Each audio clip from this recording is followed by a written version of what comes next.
close out our FY27 budget and posture hearings with the Department of the Air Force. I want to thank the members for their hard work and dedication as we've worked through the dozens of hearings and briefings necessary to inform our approach to this year's National Defense Authorization Act. I also want to thank the Department for their cooperation as we've conducted this critical oversight function. I welcome our witnesses and thank them for their service to our country. For too long, we've underfunded defense, and now we're seeing the consequences. Our munitions are low, and we don't have enough aircraft and autonomous systems to ensure victory over every adversary. There have been unacceptable declines in readiness, and our defense industrial base has shrunk and is no longer capable of rapidly scaling production. That's why I'm so pleased to see the President is requesting a significant increase in the budget for the Air Force and the Space Force. This budget puts an end to the old divest to invest strategy and has done nothing but pit modernization against sustainment. The result of several years of that strategy is an Air Force that suffers today from unacceptably low mission-capable rates while it continues to wait on the delivery of modernized assets that are still years away. This budget includes a 23% increase for operations and maintenance, crucial funding required to better sustain our legacy systems. The budget also invests in modernization with a 54% increase to develop and procure critically needed capabilities. It will enable us to accelerate key deterrent capabilities, including Golden Dome, B-21, and Sentinel. I'm very pleased to see the budget request for Space Force, which recognizes its growing importance as a warfighting domain. It enables the Space Force to increase its support to Joint Force and our combatant commanders. And it funds new mission areas like defending our space assets and breaking red kill chains. We cannot afford to be complacent when it comes to developing our capabilities in space. Our adversaries are well aware of the importance of space-based capabilities and the advantages they provide. I also want to highlight the increase in this request for munitions and industrial base. These funding areas are especially critical to restoring American deterrence. We began some of that work last year with funds in reconciliation and the multi-year authority in the NDAA. I hope to hear about the Air Force's progress in implementing that authority and increasing production. Finally, I want to hear how you plan to use the acquisition authorities given to you by this committee to make sure that that money is in the request will be well spent and accelerate capabilities to the warfighters. As we have seen recently in Operation Epic Fury and Operation Absolute Resolve, our air and space forces are central to the success of the Joint Force and our national security. Their personnel, capabilities, and readiness are crucial to our ability to prevail in conflicts of today and to our adversaries moving forward. I look forward to working with my colleagues to deliver a budget that will enable our airmen and guardians to continue to successfully fulfill their missions. Before I close, I'd like to thank General Saltzman for his many years of dedicated service and congratulate you on your upcoming retirement. With that, I yield to my friend, the ranking member, for any opening statement he may have. Well, thank you, Mr. Chairman. I'll start where you ended off and thank General Saltzman for his service. He's been our Space Force Chief of Staff at a very crucial time, sort of the growing of the Space Force, and your leadership has been just incredible in fighting through those challenges. Hasn't always been easy, but I think you've put the Space Force on a very good path. And of course, I'd be remiss if I didn't thank the Chairman and former Representative Jim Cooper for their leadership in creating the Space Force in the first place. The theme of posture hearings has been really a continuation of the acquisition reform bill that we did last year. What we're really interested in is innovate faster at scale. How do we get there? The Chairman's right. We have critical shortages in munitions and capabilities. So how do we figure out how to innovate faster and get to scale on that? And the Air Force and the Space Force are crucial to that. Obviously, the Space Force is the centerpiece of a lot of that innovation. Secure communications is crucial. Space is going to be a huge part of that. It's also becoming an incredibly important domain in order to project power and be able to defend our space assets, as we know. So we want to learn more about how Space Force is fitting into that. And then on the Air Force side, unmanned aerial vehicles are becoming more and more capable, more and more crucial to what we're doing. How does that mix with our plans for the F-47 and fighter aircraft in general? So I want to know how we're learning from that. On the Golden Dome piece, I think the technology that goes into Golden Dome we were doing it already. I mean, basic missile defense is crucial. Space is going to be a key part of missile defense. My concern on Golden Dome is that we envision some perfect system to perfectly protect the entire United States of America, and we wind up spinning ourselves into the ground trying to accomplish something that at the end of the day is unachievable. Even Israel, for all of their capability, protecting a tiny little small space, some missiles get through. So how are we going to build the systems that don't make the perfect the enemy of the good, that enhance our capability in terms of missile defense and protecting areas, but don't imagine something that really isn't achievable? And that sort of comes down to the last point. This is I think probably the only point of disagreement that I have with the chairman, and that's on the budget. Yeah, if we had more money, things would be better. And you could walk through the entire government and make that statement. You know, we have, I don't know how many tens of millions of people without health insurance in this country. We have an education system that isn't where it needs to be. We have a very aging infrastructure, certainly roads and bridges and airports, but water and sewer and all manner of different things. And many of those things are way behind as well. We also have our debt at over 100% of GDP, I think for only the second time since the end of World War II. We do not have an infinite amount of resources. And imagining that we do, I think, gets us into a real problem of trying to do more than we're capable of, just in general, even if we were doing it. But it also, is just unrealistic given where the budget is at. So I'll close, with my second point, which was innovate faster at scale. What I'm interested in, how can that achieve our objectives in a more cost-effective manner? Because as frustrating as it is not to just be able to have as much resources as you want, that's the world we live in.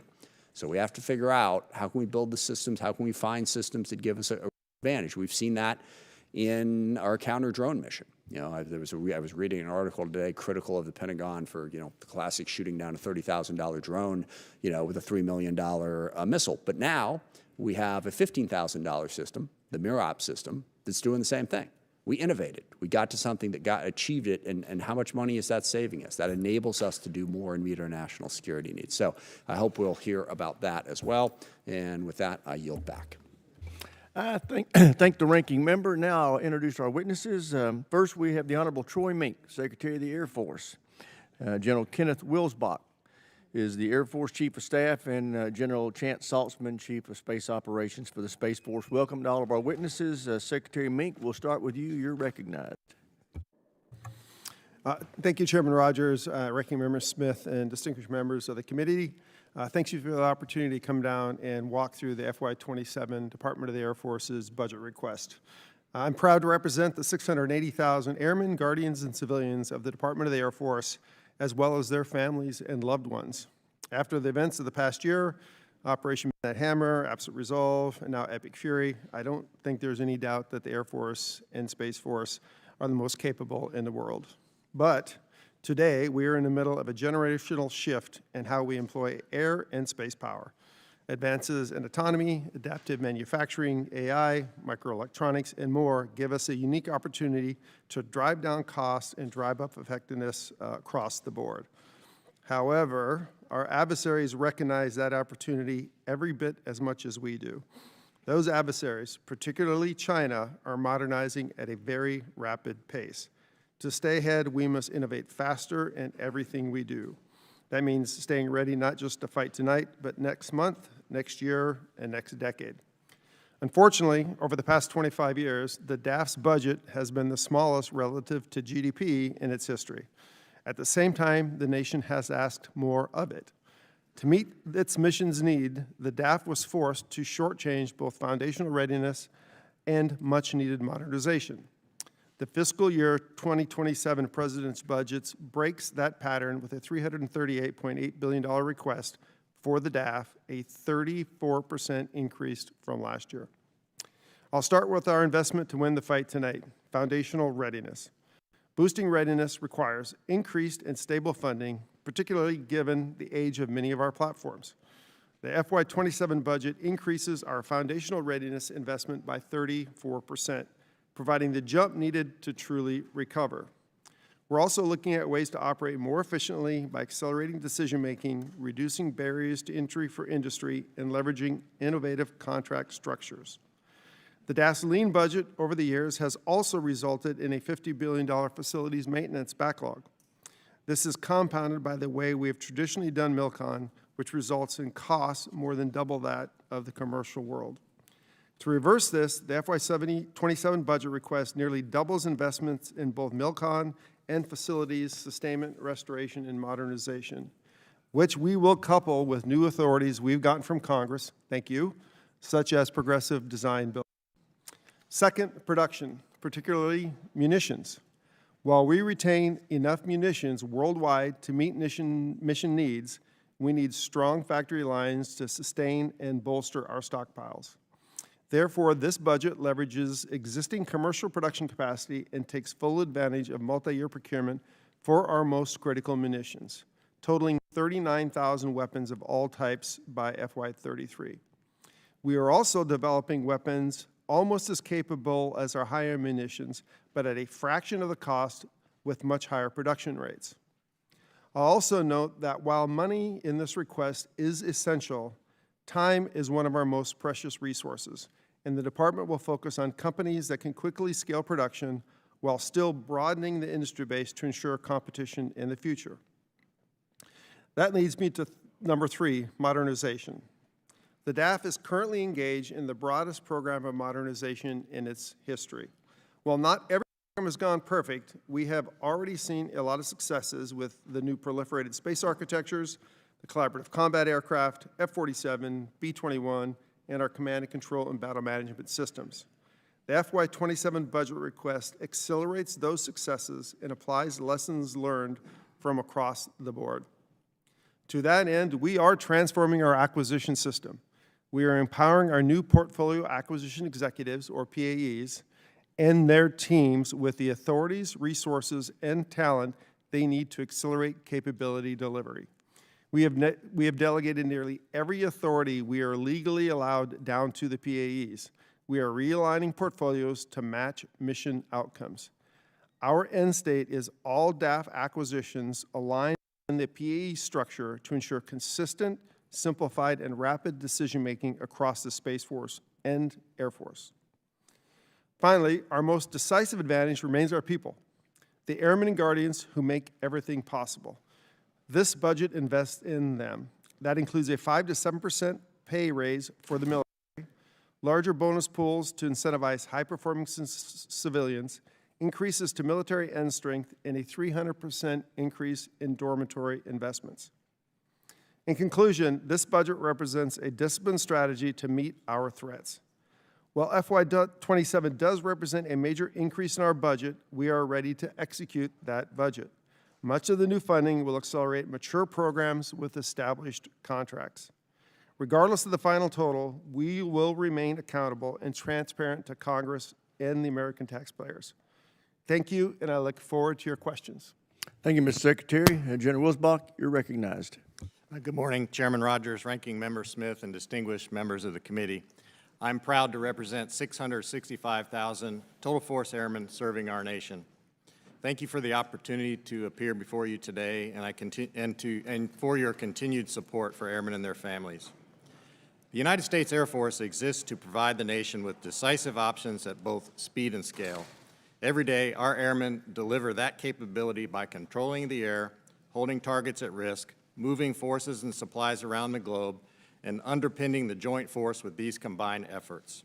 As illustrated in recent operations such as Operations Midnight Hammer, Absolute Resolve, and Epic Fury, they do it professionally and without pause. We operate in an environment where distance no longer guarantees sanctuary, networks are contested, and adversaries are fielding capabilities specifically designed to deny us the advantages we have relied upon before. The reality drives us to our focus, and that is readiness, modernization, and taking care of airmen and families. Readiness is the ability to generate combat power quickly, operate in contested environments, and sustain operations over time. Today, our airmen are meeting the mission by doing that while maintaining significant strain. We are flying aircraft that in many cases are older than airmen who maintain them. We are operating at a high ops tempo across multiple theaters and doing so while preparing to be ready for any future conflict. Our fiscal year 2027 budget request prioritizes restoring depth in our force by increasing funding for flying hours, munitions, maintenance, and advanced training that reflects the reality of today and tomorrow's fight. Weapons system sustainment funding increased to over $24 billion and $12 billion for flying hours.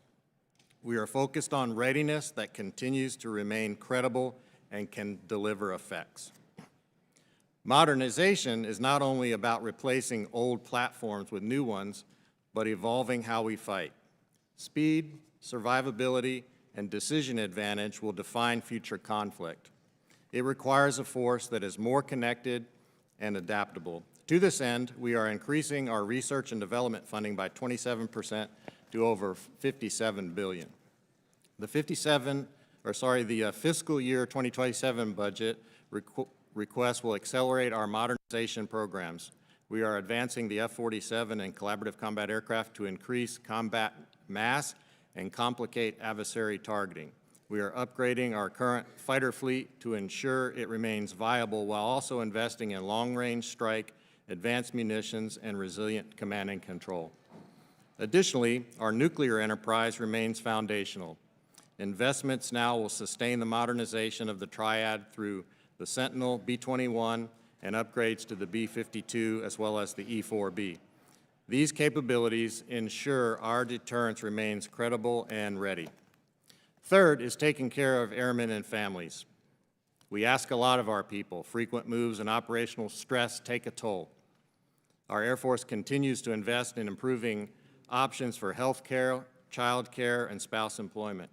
Therefore, our budget request strengthens quality of life. We are executing the largest investment in our dormitories in over a decade of $2.7 billion in FSRM and $330 million in MILCON for a total of $3 billion.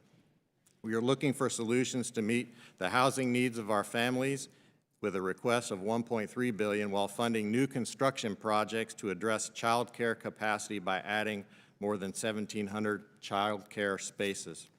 The Air Force exists to be the best possible fighting force for our nation. We are building a force that can operate under pressure and deliver effects anywhere in the world. That requires sustained investment, disciplined choices, and an unwavering focus on our people.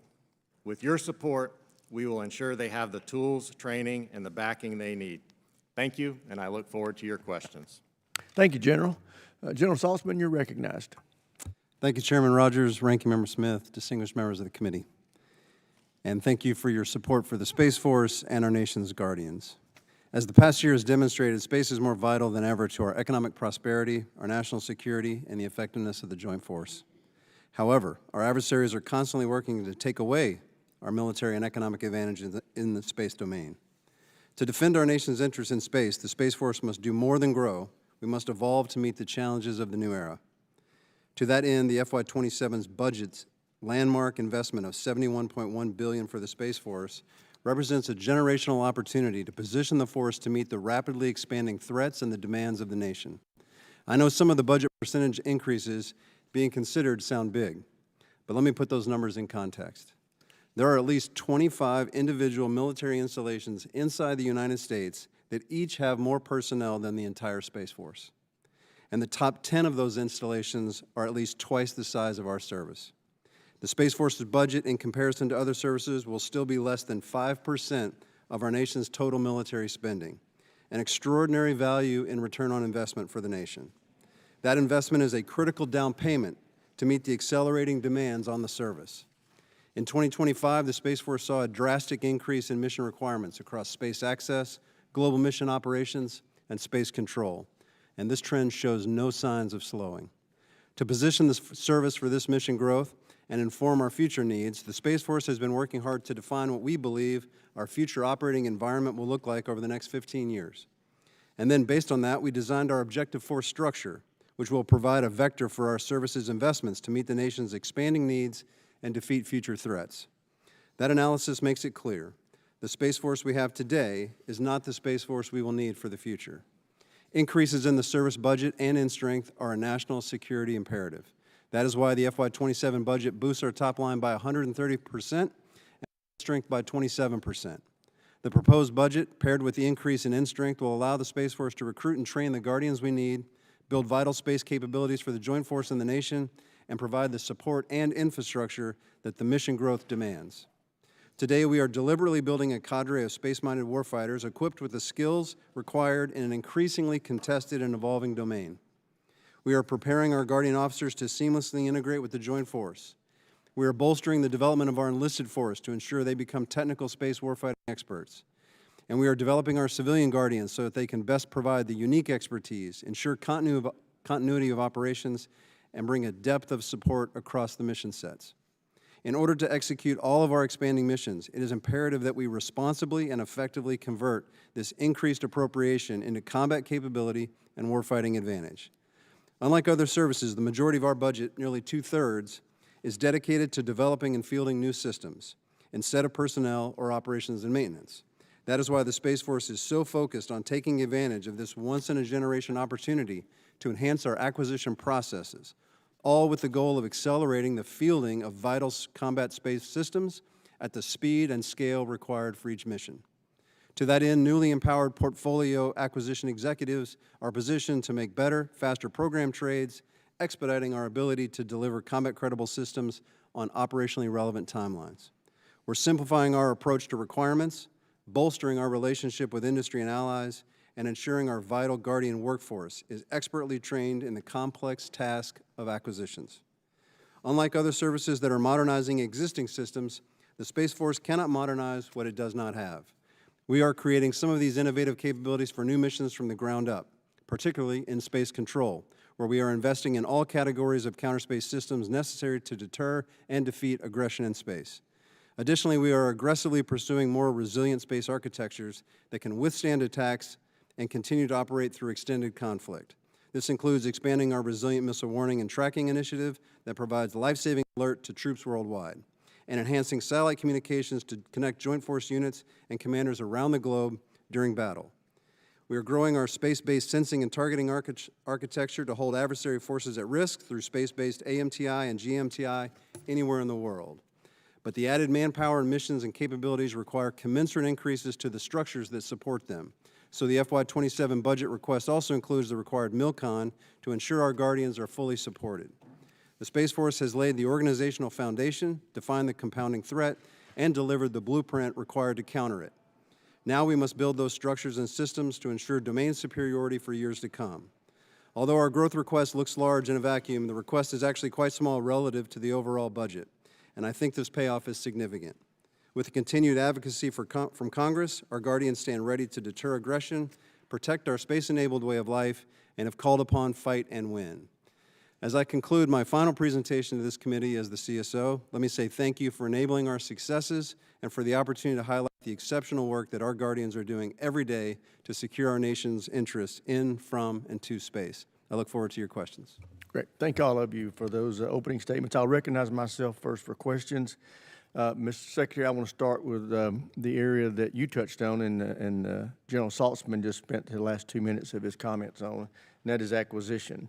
I was obviously pleased to see the significant increase in the Space Force budget. As this service has matured, it needs those increased resources to operate in space and support the Joint Force. But to make sure that every dollar is spent effectively, the service must be laser-focused on acquisition efficiency. To that end, as you are implementing the reforms passed by this committee and mandated by the department, are there any legislative changes you still need from Congress to further improve acquisition efficiency? Thank you, Chairman. Appreciate the question. Yeah, so as I stated in my opening comments, the end state is we want the PAE structure we have, the portfolio acquisition executive structure we have, to have essentially the same authorities and same responsibilities across the entire Air Force. Similar authorities that were given into legislation to SDA and some others. So we would like to actually take all the acquisitions, whether it's SDA or anyplace else, and put them all into a common PAE structure. And we're looking for a little help to be able to do that. Because in the Do end, you have some language in mind that you want to yeah, tender to us? we can provide that. I would appreciate it. Provide that. Essentially, what we want to do is give the same level of flexibility to operate at speed and deliver capability rapidly to all the PAEs across both the Air Force and the Space Force. So we're looking to do that. In addition, I think there are some additional authorities relative to multi-year procurement and those sorts of things that will make it easier for us to execute those types of authorities. And I think we're looking at potential language to suggest on that too. But those are probably the two big things. Great.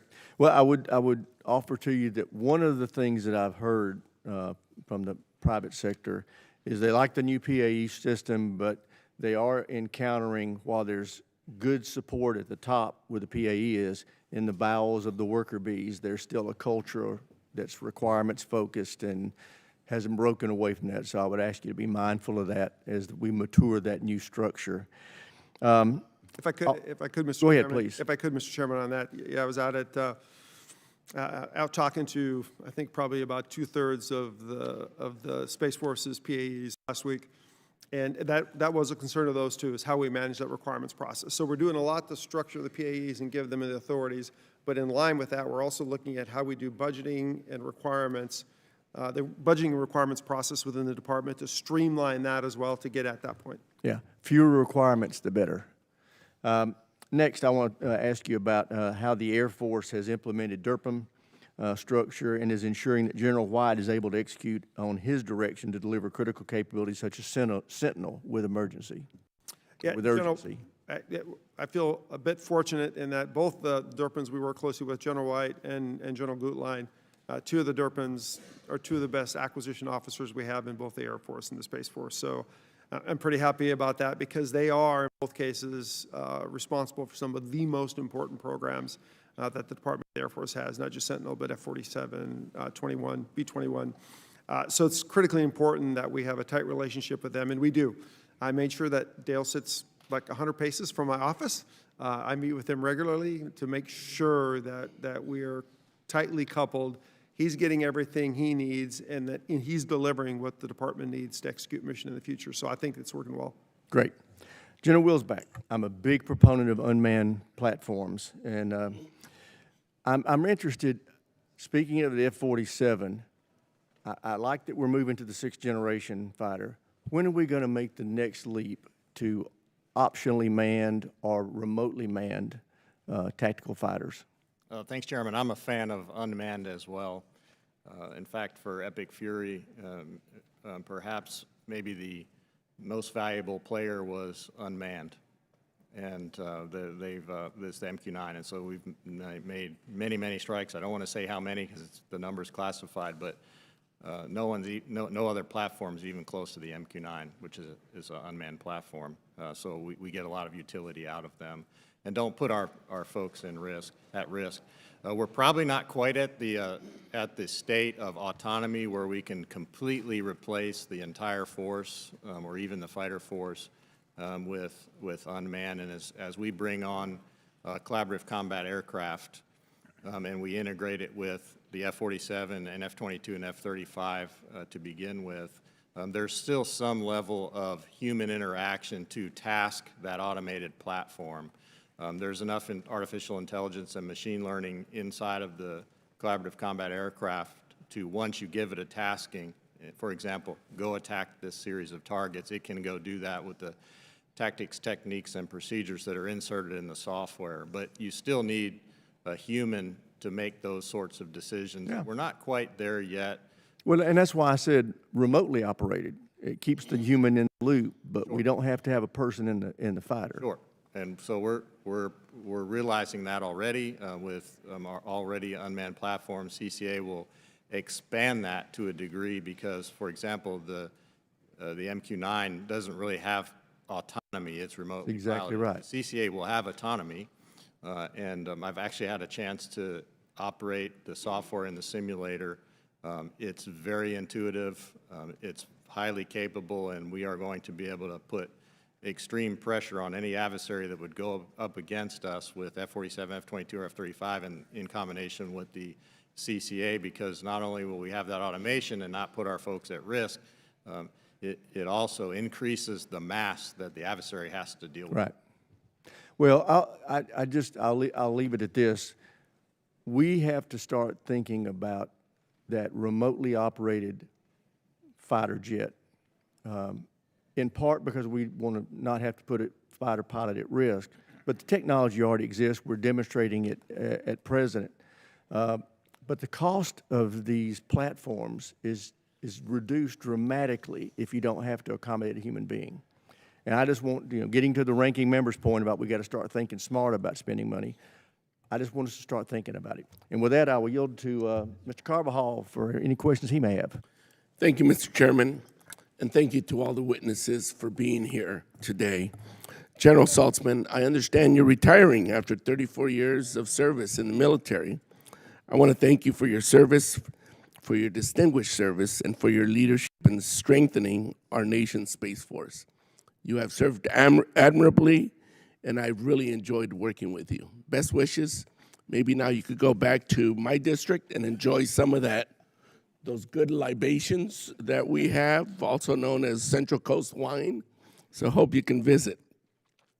Vandenberg Space Force Base is the second busiest spaceport in the world.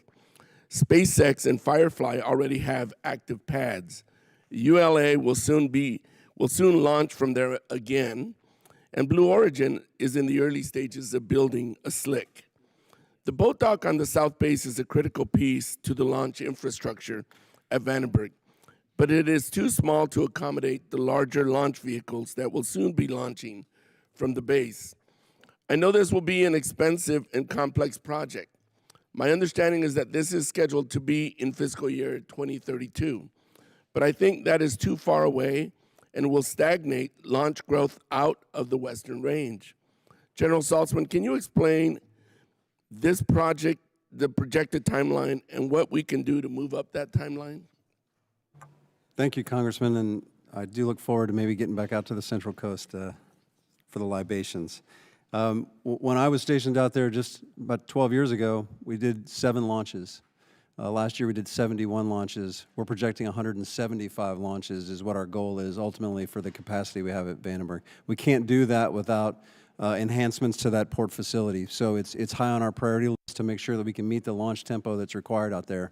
FY32 is where it's programmed in just because we think that may be what it takes to go through all the process, and all those processes that have to be put in place to do the kind of work that's necessary out there.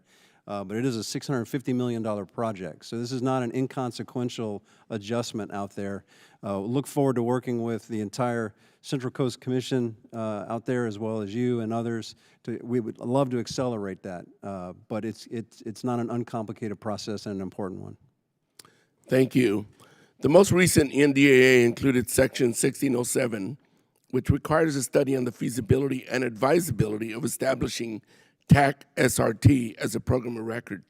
Secretary Meink and General Saltzman, can you give me an update on where that study is or any preliminary findings? Thank you, Congressman. So TAC SRT is I think, one of the success stories of the last 3 years. We basically are leveraging commercial capabilities on orbit to augment and complement the tremendous ISR capabilities that come from the country.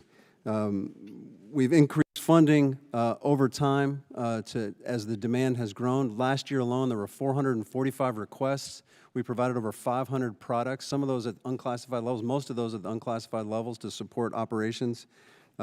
We've merged the marketplace that delivers those capabilities into our commercial space office, where they have access to about $168 million in order to adjust and increase the commercial marketplace for the combatant command demand signal. So I'm very comfortable that we're providing the services that the combatant commands need. If there was any period where this was demonstrating success, we have demonstrated that success, and now it's probably time to figure out how we formalize TAC SRT as a mission area. Thank you. The requirements for launch to high-energy orbits like MEO and GEO will likely increase over the coming years. Historically, all launches to GEO have been on heavy launch vehicles. And since National Security Space Launch Phase 3 began, all have been in Lane 2 with the highest levels of mission assurance. There are some new capabilities coming online that will offer creative approaches to reach GEO. General Saltzman, do all satellites going to GEO need that highest level of mission assurance that Lane 2 launches require?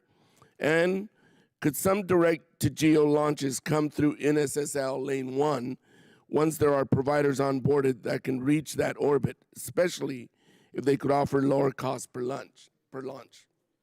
Well, some of the most critical satellites that we put on orbit go to geosynchronous orbit. They have to last for a long time. We over-engineer them. So mission assurance in the launch process is vital to making sure that we get the most out of those satellites we put into geosynchronous orbit. We are always open to improving the efficiency of putting capability on orbit, but we don't want to jeopardize mission assurance. That's going to be first and foremost to maintain our effectiveness on orbit. But it is worth looking at what are the options to make sure that we can balance those competing requirements.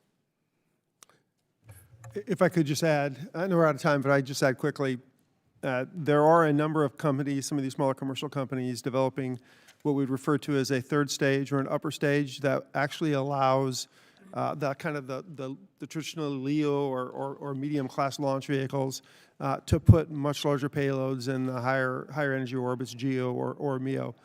Impulse is one of them, but there's another number of companies that are looking at doing that, which could really give a lot of flexibility to our launch infrastructure. Okay. Thank you, Mr. Chairman. Out of time, I yield back. Gentleman from South Carolina, Mr. Wilson's recognized. Thank you very much, Chairman Mike Rogers, and I want to congratulate the chairman for his vision for Space Force, and now, hey, he's ahead of the curve. Now, autonomous air vehicles. He just won't stop, and this is good. With that in mind, as the son of a flying tiger of World War II, who served in India and China, I especially appreciate your professionalism. In 2003, I was on a delegation led by Chairman Kurt Weldon to Beijing, where we met with President Jiang Zemin in the presidential compound. When I was introduced as a member of Congress, he yawned, but when it was added that I was the son of a flying tiger, he correctly threw his arms up in the air and announced that the American military is revered in China at that time, and I'm sure ultimately again. With the successful operations that have helped bring down the brutal dictatorships of dictator Assad in Syria and dictator Maduro in Venezuela, the extraordinary performance against the dictatorship in Tehran through Operation Epic Fury, eliminating dictator Khomeini as in the first minute of a conflict to join the 40,000 people, Iranians, that he had murdered this year alone. As we face the growing situation of threats from the Chinese Communist Party, War criminal Putin, Iran, North Korea, and other adversaries, we must ensure that the American military remains dominant to maintain peace through strength and to deter, in particular, war criminal Putin, who wants to recreate, resurrect the failed Soviet Union. As he has annexed Belarus, he has invaded Ukraine, of course, he maintains troops in Moldova, and he's invaded Georgia and rigged the elections in Georgia, and so sadly that the correct president is Salome Zorisvili. But over and over again, we can provide, with your efforts, peace through strength. With that in mind, General Wilsbach, as the Air Force recapitalizes its air fleet, I support the Air National Guard. The South Carolina Air National Guard was the tip of the spear as part of the first military aircraft operating over Iran during Operation Epic Fury, demonstrating exceptional skill and professionalism while flying legacy F-16s. It's reminded that the Guard is not just homeland defense, but can achieve around the world. I am particularly appreciative that McIntyre Joint Air Base of Eastover has this morning at 12:23 been added by redistricting in South Carolina to the district that I will be fortunate to run in. With that in mind, the Air Force modernizes its fleet. What is the plan to recapitalize Air National Guard units like the South Carolina Air National Guard so they're not left flying aging air platforms while providing active duty units the newer capabilities? Yeah, thanks, Congressman. I'm also a fan of the McIntyre unit. I've flown with them a number of times over the years. It's it's always been, I mean, I've been in the Air Force 40 years, and it's always been a really top-notch unit. So thank you for your Hey, support. I forgot to say, also pick up Shaw Air Force Base. The map is just 12 hours old, so this is good. Excuse me. You bet. But So I've got to be nice to y'all. Thank you. thank you. Thank you. No, we do wish to recapitalize, all of the aging infrastructure, not just in the Air National Guard, but it's true of the active duty as well as the Air Force Reserve. And our modernization plan for 27 incorporates the Air National Guard, and as a matter of fact, even McIntyre is a candidate for a future F-35 base. We haven't, the Secretary hasn't decided yet on that, but they're certainly a candidate, and we look forward to that competition. And thank you very much. And indeed, General Saltzman, best wishes on your retirement. I'm grateful that my nephew, Alan Heritage, has the privilege to work with all of you. With that in mind, it's encouraging, too, to see that there's effort to procure commercial imagery. What's the status of doing that to promote your efforts?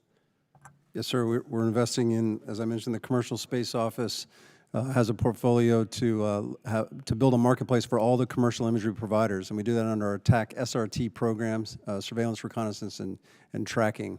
And we've seen over 500 products produced just over the last year for combatant And commands. indeed, I don't have more time, but I want to point out we can learn real-world conflict from our Israeli friends and the success of victory for people in Ukraine. Thank you. Gentleman yields back. Chair, and I recognize the gentleman from California, Mr. Garamendi. Thank you, Mr. Chairman. Mr. Secretary and General Wilsbach and General Saltzman, thank you for being here. Before I begin, I want to acknowledge the 6 airmen that we lost in the KC-135 crash over Iraq on March the 12th. I also want to thank the airmen at Travis and across the Air Mobility Command and throughout the Air Force who have carried out extraordinary share of the fight in Iran. Well done. For years, we've heard about the Air Force programs, exquisite systems that bring us into the modern era. But from Europe to the Middle East, we see time and again small distributive systems and reliable platforms have outsized impact, while exquisite systems make exquisite targets for our adversaries. General Wilsbach, you spoke very passionately when you answered the chairman's question about UASs and their future. However, your budget doesn't follow that passion. Looks like you have $1.4 billion for CCAs. You have $7.4 billion for the F-35s, most of whom will be delivered unable to have necessary equipment like radars. And you have $5 billion for the new F-47. I grew up on a ranch, and I remember at the cattle sales, all talk, no cattle, put your money where your mouth is. Apparently, your passion for new platforms doesn't quite match. So let's get some detail here. What exactly, and not now, but in writing, please deliver to us exactly how you're going to spend the $1.4 billion for CCAs. Is it only CCAs, or is it other kinds of UASs? Please deliver that, and let's get down to the detail here. With regard to the F-35s, yeah, you're going to have 39 new ones. Many of your old ones, in fact, all of your old ones, do not meet the requirements for readiness. What are you doing about that? Some of that has to do with the right to repair. Some of it has to do with necessary equipment standing by, all of which is deficient. So how are you going to deal with that? Please, in writing to the committee, get down to the details. Nice oversight, overview, it's interesting, but you operate in details, as do your men and their equipment. We need the details, okay, particularly on the readiness side of it. My colleague, who is now left for a few moments, said, you're going to talk about the Sentinel, aren't you? Mr. Saltzman, I know you're going to retire. We wish you the best, but are going away. Why the Sentinel? We are now developing and actually following Russia in the development of hypersonic cruise missiles that are maneuverable, for which, at the moment, there's no defense. That platform is being developed and provides yet another alternative to the sitting duck, Minuteman III and its follow-up Sentinel. Why? Deterrence? Please, let's get real here. The Minuteman III will be able to be reconditioned and available for the next 20 years. Why are we spending in this budget money, $5 billion, for the Sentinel? So questions, please deliver in writing the answer to that question. The deterrence, the new platforms, the maneuverable hypersonic cruise missile, a new platform that can and probably will be nuclear. So why? I want to have the detail here. I don't have time in this committee hearing to get into the detail, but I want you to deliver to this committee and specifically to the Readiness Committee the detail on why we're doing this and the amount of money that you're spending on the upgrade and the maintenance of the Minuteman III, and specifically how long you intend to do it. Okay? So these are the details about which we have to go. Finally, in 19 seconds, Travis Air Force Base is limited 50% for the lack of a taxiway. Why not, across this thing, put in place a taxi runway that would increase the throughput at Travis Air Force Base by 50%? Gentleman's time's expired. Thank you, Excellent Mr. Chair. point, though.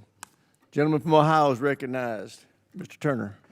Gentlemen, thank you for being here. Mr. Secretary, the operations of Epic Fury, Midnight Hammer, Southern Spear continue to demonstrate the importance of the work that you do. Mr. Secretary, everybody would be disappointed if I didn't highlight that your career includes experience at NASIC and Wright-Patterson Air Force Base, but even more than your experience, we are all very thankful for your leadership. General Saltzman, I want to also join everyone in thanking you for your leadership and your almost 4 years of service to Space Force, and congratulate you on your upcoming retirement. I think this is an excellent time for us to get your wisdom. The chairman is very proud of the performance of Space Force, and the data shows that Space Force has performed incredibly. Space Force has increased launches from an average of about 24 per year prior to 2018 to almost 200 by the end of the year. Demonstrated tactical responsiveness, successfully getting satellites from warehouses into orbit within 96 hours of demonstrating that. Shown its rapidly acquired new technology, demonstrated by its successful fielding of counter-SATCOM capabilities within 48 hours of identifying the requirements. Space Force has successfully integrated into the Joint Force globally, standing up service components at all geographic combat commands. Continues to surpass recruiting and retention goals. Space Force, by your own accounting, has created nearly $2 billion in private funding over 5 years in direct support for military requirements.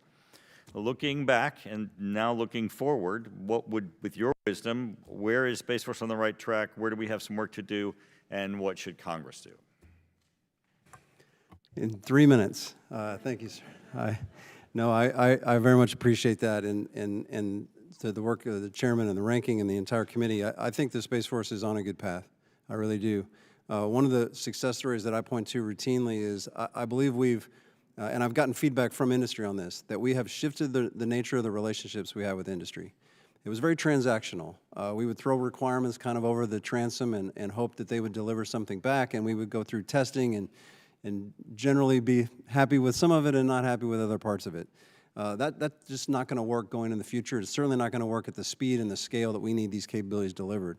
So we're investing heavily with industry to collaborate, to get minimum viable products in the hands of our operators as quickly as possible. A small number of requirements necessary just to advance the programs, get them in the hands of the operators, and then get their real-world practical feedback and continually upgrade. That's a different model. We have to work closely with Congress in order to make sure that we understand what the requirements are, we get the right funding, we have stable funding over a number of years so we can continue to get that rapid enhancement. But that's going to be a lot more work because it's not the traditional mindset that we have for our procurement and acquisition. We've really doubled down on the training and education of our forces. So many new authorities that we've gotten. We have to train our contracting officers. We have to train our acquirers. We have to train the engineers so that they understand all the things that can be put in place. So we really doubled down on putting the kinds of courses and education in place so that they can execute the authorities that we've given them. But I'm most proud of converting what was basically a merchant marine into a Navy, if you'll let me use that analogy. I've used it before. We delivered services as a military space organization before the Space Force. Now we have to control the domain. And I think we've done a nice job of transitioning to a combat credible force. We're providing resilient architectures. Our forces are trained in operations of their tactics against thinking adversaries. We've proven that most recently in Epic Fury. 5 times as many deployments as we would normally see, we supported Epic Fury. And all of the forces have been fully integrated. I hear from Brad Cooper and the Southcom team how well the space capabilities are integrated and how dependent they are on their success. So I think we're on the right track in terms of training, educating, and building the kinds of combat-ready forces on an operationally relevant timeline. And with continued support of this committee, I think we'll be in good shape for the years to come. Mr. Secretary, you reached for the mic on the unmanned question from the chairman. Perhaps you wanted to advocate for the Collaborative Combat Aircraft Program funding that's in fiscal year 27 budget. Yeah, I was just going to say, when we talk about an unmanned fighter aircraft, for all practical purposes, that's what a CCA is. The combat capability it will have. It is really a way to build a large number of lower cost, essentially fighter aircraft that will support and operate in collaboration with the manned fleet. And we see that model going forward for quite some time. We certainly see that in the Anduril program in Ohio that you've been working very closely with that have proven results. And that's been a very successful acquisition so far. Thank you. Thank you. Chair now recognizes the gentlelady from Pennsylvania, Ms. Houlihan. Thank you, Mr. Chair, and thank you, gentlemen, for being here, and congratulations on your retirement, General. It's nice to see you, Mr. Secretary, again as well. My questions start with you, sir. A key element of the Air Force's future is, as we've been talking about today, the manned and unmanned systems that are working in concert with one another, and that there is an obvious lean towards autonomous weapon systems as well. Manned and unmanned systems will even help alleviate some of the persistent pilot shortages that we've been experiencing that face the Air Force. For Mr. Secretary, as a preliminary question, would you agree that manned and unmanned systems are the future of the Air Force and air power? Before I answer that, every time somebody congratulates General Saltzman on his retirement, it hurts just a little bit. It makes me jealous too. Trust me. Yeah, it hurts me to get too. him to stay, and I am not as persuasive as I thought. He's leaving. Absolutely, Congresswoman. Unmanned aircraft. Again, I think they will play an increasingly important role as we build out into the future across the board. I agree, and I think one of the things that I'm sort of stymied by is that in the Air Force proposed budget, that basic research is being cut by 5%, applied research is being cut by 21%, and advanced technology development is being cut by 14%. In an environment, frankly, where I feel like money seems to be no object, what was the calculus behind those decisions to cut the budget in those areas? So that's a good question, Congresswoman. I think if you look at the totality of what we're spending on unmanned platforms, the dollar investment's obviously gone way up. But I take your point is some of the specific basic research. I'm gonna go back and take a look at that. We are spending more money on the autonomy part, but some of the platform R&D stuff. I'm going to go back and take a look at that, Congresswoman. I really appreciate that, because I think that's sort of a leading indicator of where our values are, where your money, where your mouth is, and I think it's important that we do that. I think it also has real implications to personnel. As you know, we've talked about this, was an acquisitions officer and didn't see a leadership opportunity in my future couldn't look up and see that. And it definitely would seem that way. The signal would be to people like me now that because of reduction in budgets in those kinds of areas, that maybe they're not valued as STEM professionals, as people with those backgrounds. So I really appreciate you looking into that. My second question is for General Saltzman. You represent the very smallest and newest branch of the military. Your service was spun out of the Air Force because the space domain was growing in importance and will continue to grow. First of all, I would assume the answer to this is yes, General, but do you agree that establishing the Space Force was a good idea in retrospect? A wildly successful idea. I concur. General Saltzman, has the Space Force taken advantage of being a new service in that you have the opportunity to develop a new culture in and separate from the Air Force and approaching space operations, as you've mentioned during this hearing, in a very different set of ways? Yes, ma'am. I think we've been successful not only in pushing the envelope into what we can do, but growing to take on those new missions. And so I guess where I'm heading with this question, General Wilsbach, is in the Air Force, when you would have to rank order kind of where your priorities are in terms of what you're putting your efforts to, where would cyber fall in that 1 through 5 or below 5? I don't know if I could rank it 1 through 5 because it's integral to everything that we Agree. do. It's integral to everything that we do. I agree. I think one of the things is that our services, cyber is in and of itself a domain too. Correct. And I think that we need to be thinking about it in the same way that we thought about the Space Force as potentially its own force, so that we might be able to recognize its incredible importance. With what's left of my time, my last question is also for General Saltzman. We've been talking a lot about acquisitions and your relationship with industry. Space is a lot more congested and contested than ever before. I'm worried that the department might be underutilizing commercial space domain awareness tools that are available in the commercial sector, despite growing sophistication from industry in that area. What steps are you making sure and taking to make sure that we evaluate and integrate what is available on the open economy in your needs requirements? We have what we call the JCO, the Joint Commercial Office, that pulls in that commercial data. We've established the Universal Data Library as a parking spot for all of that data. We continually evaluate it. We've got 22 different nations that contribute to that as well. So we have the marketplaces to evaluate that data from all the commercial providers, and then we rapidly pull it in and use it for operational purposes. Thank you. I look forward to continued investigation into the power of industry. I yield and appreciate the indulgence. Yes, and I do want to, on the point that you make, you made reference earlier to Epic Fury. What happened with Absolute Resolve, the Operation Absolute Resolve, goes to your point. Space and cyber capabilities were demonstrated as part of the joint force as never before in an eye-wateringly effective manner. So these are very important additions to our joint effort. With that, I recognize the gentleman from Virginia, Mr. Whitman. Thank you, Mr. Chairman. Secretary Meink, General Wilsbach, General Saltzman, thanks so much for joining. General Saltzman, thanks so much for your incredible service to our nation for 35 years, and thank you to you and your family for your service and sacrifice. The nation will be forever grateful for that. General Saltzman, I want to start with you. Thank you for coming out to the Mid-Atlantic Regional Spaceport in March with Representative Kiggins and myself. And I hope it was helpful for you to see that vertical lift to space capability that's there at the Mid-Atlantic Regional Spaceport. And this delivers on a number of very key missions and makes sure we have that additional access to space, which is now more important than ever. Historically, you know, Congress has played a very pivotal role in putting resources towards these FAA-approved facilities in these states to make sure we have that vertical launch state spaceport capability. And we know that's even more important as space traffic or launch traffic gets bigger and bigger and more congested at Canaveral and at Vandenberg. These new capabilities, I think, are going to be key. Mr. Chairman, I'd like to enter into the record an article from Politico dated May 19, 2026, and this article details a report from the Commercial Space Foundation that says U.S. launch infrastructure won't be able to support growing launch demand without considerable investment. Without objection, so ordered.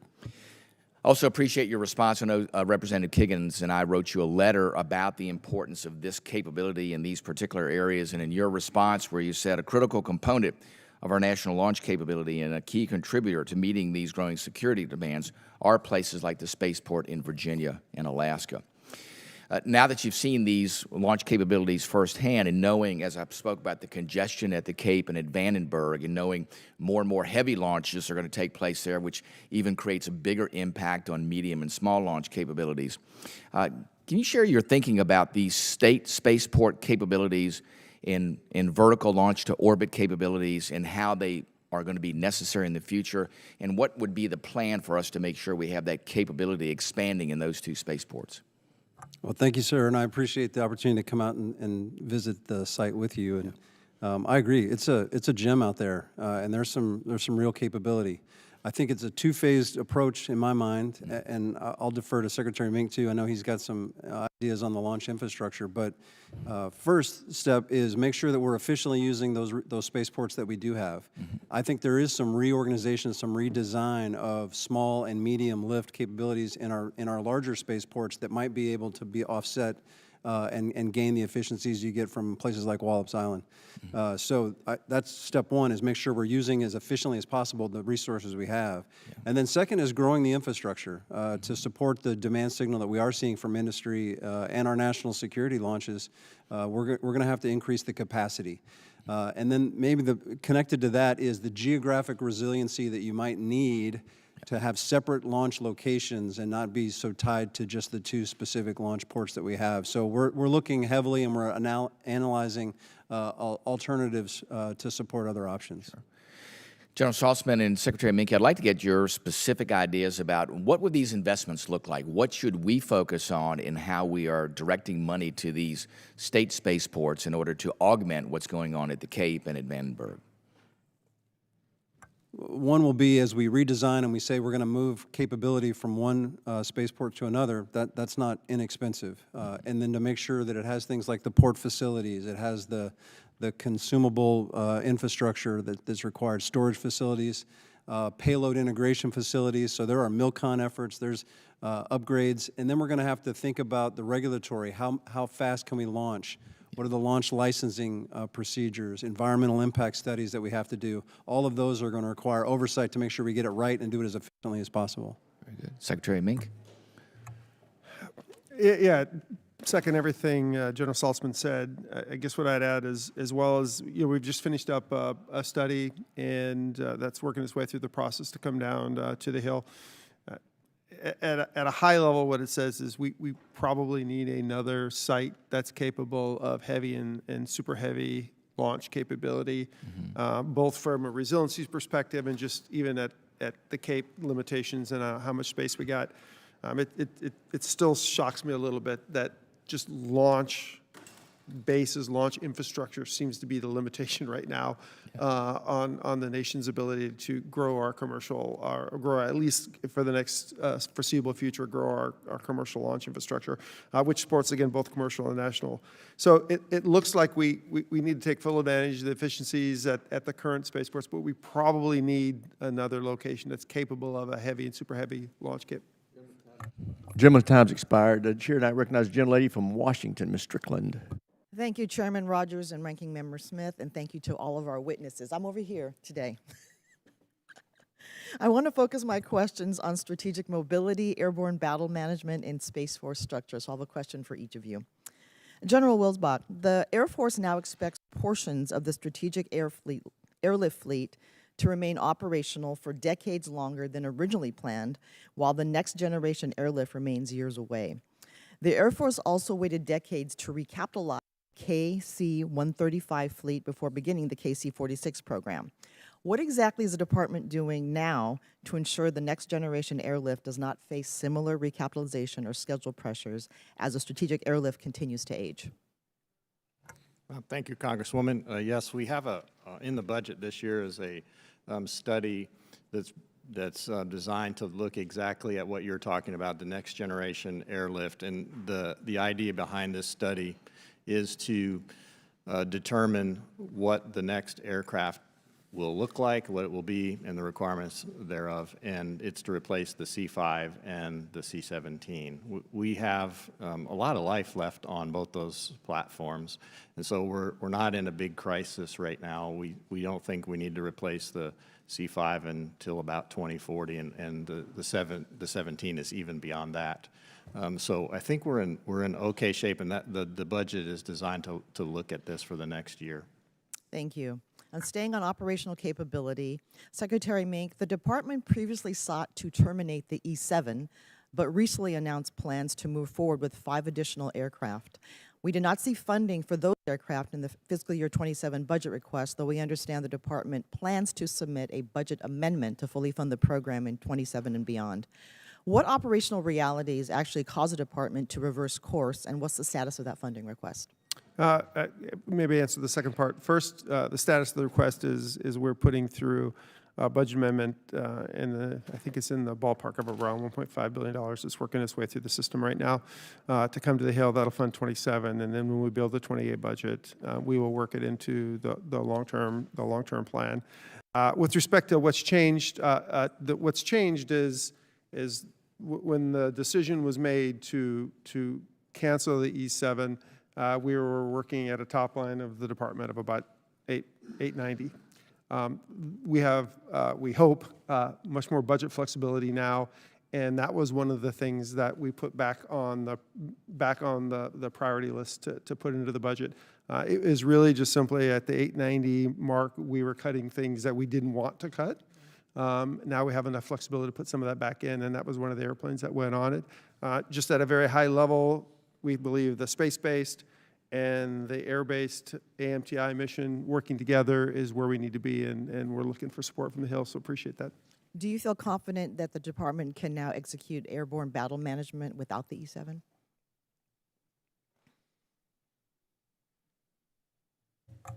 I think we had a plan to do that without the E7 using space-based, because again, if you look at the larger air battle management, it is a fusion of sensors that are really across airspace and the ground domains.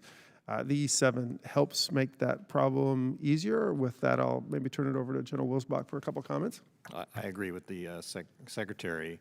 We can do air battle management from a number of different platforms, but the E7 allows us what we believe is the highest capability to be flexible and get the air battle manager in the right space at the right time to manage that battle. Thank you. All right, now I'm going to go to General Saltzman and turning to Space Force, which, by the way, has the best logo of all the services. I got to point that out. Very modern. General Saltzman, the Space Force is receiving major budget and manpower growth while also stating the force remains too small for expanding mission set. Given recent information provided to Congress showing shortfalls in both military and civilian acquisition personnel, what's the service doing to address those gaps, particularly as it prepares to manage a roughly 300% increase in funding? Well, we are planning to grow as quickly as possible. Something like 2,000 new civilian hires over the next year, for example. We're doing about 300, I'm looking at my notes here, 300 personnel actions per month to bring on that civilian workforce, which is a big part of our acquisition cadre. 2,800 new active duty guardians is a part of the request. The missions that are coming on are going to require us to put together 10 new program offices to make sure we can do the kinds of acquisition that's necessary on an operationally relevant timeline. It'll probably result in about 40 new squadrons, just with the new missions we have coming down the pipe. So this is about understanding what the mission requirements are, doing all the manpower. Gentlelady's time's expired. And then bringing in the acquisition to do it. Here now recognizes a gentleman from Georgia, Mr. Scott. Thank you, Mr. Chairman. Gentlemen, thank you for being here today. Mr. Secretary, I represent Robbins Air Force Base, one of the 3 depots that are gems to our country. Is the Air Force still committed to the 3-depot strategy? Absolutely, Congressman. I'm going to get a little further into this, but one of my concerns is as we divest older equipment, that we make sure that we're not creating a capability gap when we get rid of those older systems, making sure that the new systems are developed and in production before we get rid of them. So as we talk about the E11s, I know there's been some postponement of the A10s. Interested in any comments on there on the divestment of the A10s and the MQ9s? What is the plan to replace the assets with equal or greater capability without generating a gap? Every one of those platforms are the strategy is a little bit different, but we do have strategies for all of them. On the MQ9 side of the house, we are not divesting the MQ9. We have had some losses in that aircraft, and we're working to fill those losses. But in parallel, we are looking at what is the follow-on to the MQ9 aircraft, and it's probably going to be not one platform; it'll probably be multiple platforms. And we've actually been doing a lot of the R&D work to be positioned to do that, and we're now in the process of doing that. On the A10 side of the house, we've essentially slowed down and delayed the retirement of that platform, and in many cases, what's that allowed us to do is backfill those units with more capable, survivable combat aircraft, which is part of the budget submission, allowed us to deliver those platforms earlier and replace the A10s. On the 11 side of the house, again, the current challenge with that aircraft is survivability where we need it. We are pushing hard across the fleet to go to more secure and survivable beyond line of sight SATCOM in all of our platforms, and we are rapidly fielding that capability across the entire force, wide body and fighter aircraft. They are more survivable than new platforms are, but when it comes to combat search and rescue, the A10s have done an extremely good job. I'm concerned that as we move to faster systems, loiter time and other things that we need for combat search and rescue will be sacrificed for that. General Wilsbach, and let me say this with regard to the A10s and a lot of our weapon systems. When we're not going to use them anymore, I do not understand why we don't sell them to our allies. And could you speak to that, Secretary? Like, why, if we're going to divest ourselves of a system like the A10, why do we put it in the boneyard? Why don't we sell it to a NATO partner who could use the system, and then it would be there when we needed it? If I could, maybe I'll touch on that, and then I'll turn it over to General Wilsbach to answer how we're going to conduct the rescue support mission sets. Yeah, so we do sell a lot of platforms to our international partners, a very large number of platforms to international partners. And when they look at what they want to buy from a cost-effective, survivable combat effectiveness perspective, they are focused on, either the F-35s or MQ-9 type aircraft, just due to the cost and the age. And the A-10s are quite old aircraft and becoming more and more challenging to maintain. It just doesn't look cost-effective from that perspective. But I'd rather give them to them than put them in the boneyard, to be honest with you. So giving a platform and the maintenance and everything else that's required to maintain that platform, it would be very expensive to most of these countries. General? No, the Secretary is exactly right. I mean, even if you gave the A-10s to a country, they would still have to pay to sustain them and upgrade them and keep them viable. In 30 seconds, can you speak to combat search and rescue if we're giving up the A-10? I do. I mean, the reason why the A-10 is really good at that is because it's a core mission of that platform. And as we transitioned with putting the A-10 in the retirement phase, there will be other platforms that it will become their core mission. And so F-35s, F-15s, other platforms have the capability. So General, the A-10 pilots are specifically trained for combat search and rescue. Are we going to specifically train F-35 and other pilots for combat search and rescue? Because there have been questions about that. Yeah, we'll have to. It's our mission. Okay, thank you. Excellent. Great. Chair now recognizes the gentleman from California, Mr. Cisneros. Thank you, Mr. Chairman, and thank you all for being here today. I'll get right into it. Mr. Secretary, I recently met with the California National Guard State Adjutant General and discussed the urgent need for fighter recapitalization. Several Air National Guard units, including a unit in California, are operating on aging F-15 fleets well beyond the projected service lives with critical shortfalls in spare parts and sustainment resources. What's the department's plan for recapitalizing these units, and what is the expected timeline for delivering replacement aircraft to 144th in California? So I think maybe what you're poking at is the delivery pace of the F-15EX, which is the primary replacement platform. We are focused on that. We are actually ramping up production to support replacement of the older F-15s with the newer, very, very capable F-15EX platform. We've been working very closely with the contractor, Boeing. Matter of fact, I spent a day out at St. Louis just going through the detailed planning of how we're going to increase production of that platform and maintain schedule to basically replenish those aircraft. So I think we're making good progress, and it is a focus, and we are pushing hard to make sure that we get those planes replenished. Well, our unit in California is still flying F-15Cs and Ds, and a lot of them are being stripped for spare parts to keep other aircraft running. I hope we can get this going, but it's my understanding we're making about one F-15EX a day.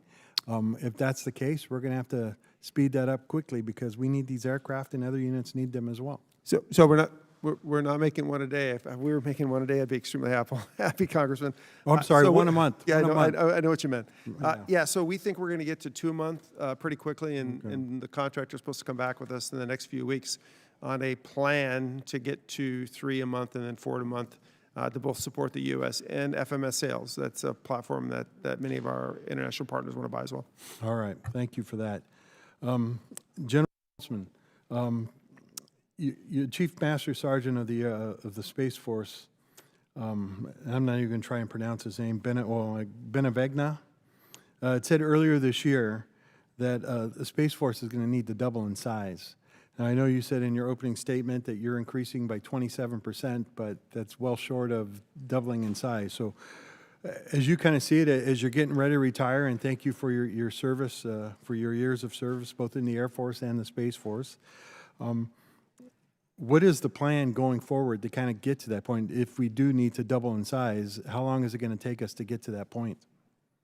Yes, sir. The 27% increase is just in 1 year. Yeah. We're going from 10,000, we're adding about 2,800 to that. So over 4 years, we think we're going to get close by the end of the decade to 20,000 active duty service members. So that's the plan. We just can't bring them all on at once because our training pipeline has to be able to support that. And quite frankly, the squadrons that we need to stand up aren't ready yet because the systems aren't in orbit. So it's about synchronizing it all over the next 4 or 5 years. All right. Well, I think you'll have support from this committee if there's anything we can do to help speed up that process to get you there sooner, because it definitely is needed. Thank you. General Wilsbach, you made previous comments that the Air Force's prime objective is to fix and fly aircraft, which I agree with. Yet the Air Force carries responsibility for the land-based leg of our nuclear triad as well, the ICBM. The department notified Congress that the next generation ICBM is woefully over budget and behind schedule.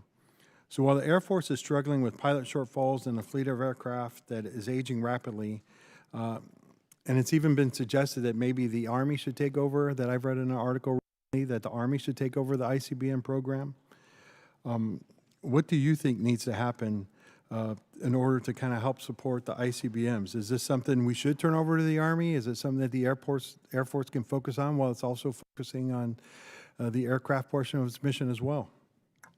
Well, thanks, Congressman. I don't think we should turn it over to the Army. I think the Air Force is capable and has shown that we've been operating the Minuteman for decades, and we can continue to transition to the Sentinel. The 27 budget has about $4.5 billion to continue to work the Sentinel program. I know we had a non-McCurdy breach earlier. We're restructuring that program, and it's on a better track now. All right. Well, thank you for that. I think this is something that it definitely as part of the triad needs to be focused on, and we're going to have to rethink the triad going into the future. But thank you very much all for your answers today, and I yield back. I would just say, if I can add, that nuclear deterrence, both from the air side of the house and the ICBM side of the house, as well as the nuclear command and control, that's provided by the Space Force in many respects, is our #1 priority. Nuclear deterrence is the mission we need to make sure we get right, and we're going to make sure we get it right. Chair recognizes the gentleman from Tennessee, Dr. Desjardins. Thank you, Chairman. Secretary Meink, over here. I too want to congratulate General Saltzman on his retirement. And General Saltzman, thank you for your leadership and service. It's going to be sorely missed. I was pleased to see the significant increase in the Space Force budget. However, I was disappointed despite the overall increase, the commercial service budget request was half of last year's request. This line funds the Commercial Augmentation Space Reserve and the Tactical Surveillance, Reconnaissance, and Tracking Pilot Program and several other lines of effort that have been of interest to this committee. Can you walk me through the services plan to increase the use of commercial services as proposed by your commercial space strategy if it's not reflected in this budget line? Yes, sir. I think we've demonstrated the capabilities of using commercial services in support of our missions, and now it's just about figuring out what those funding sources are. In fact, a lot of the combatant commands are paying the bill on commercial imagery as well as commercial satellite communications. And so I think if you look at the overall budget, you'd still see an increase in commercial services. But it's something that we're looking forward, we're evaluating whether this should be a program of record and whether that'll expand. But right now, our commercial space office is handling that marketplace, and we think sufficiently. Okay, thank you. And Secretary Meink, this one is for you. While General White is responsible for the Air Force's highest profile nuclear modernization programs, Sentinel and B-21, the Air Force remains responsible for many others, such as the replacement cruise missile known as LRSO, as well as a myriad of NC-3 programs. Can you assure us that the Air Force will continue to prioritize these programs and that we won't take our eye off the ball as other parts of the Air Force nuclear portfolio are reassigned to General White? So again, General White, absolutely, we will keep our eye on the ball on that. LRSO is actually one of those programs, I didn't mention it, but it is going very well.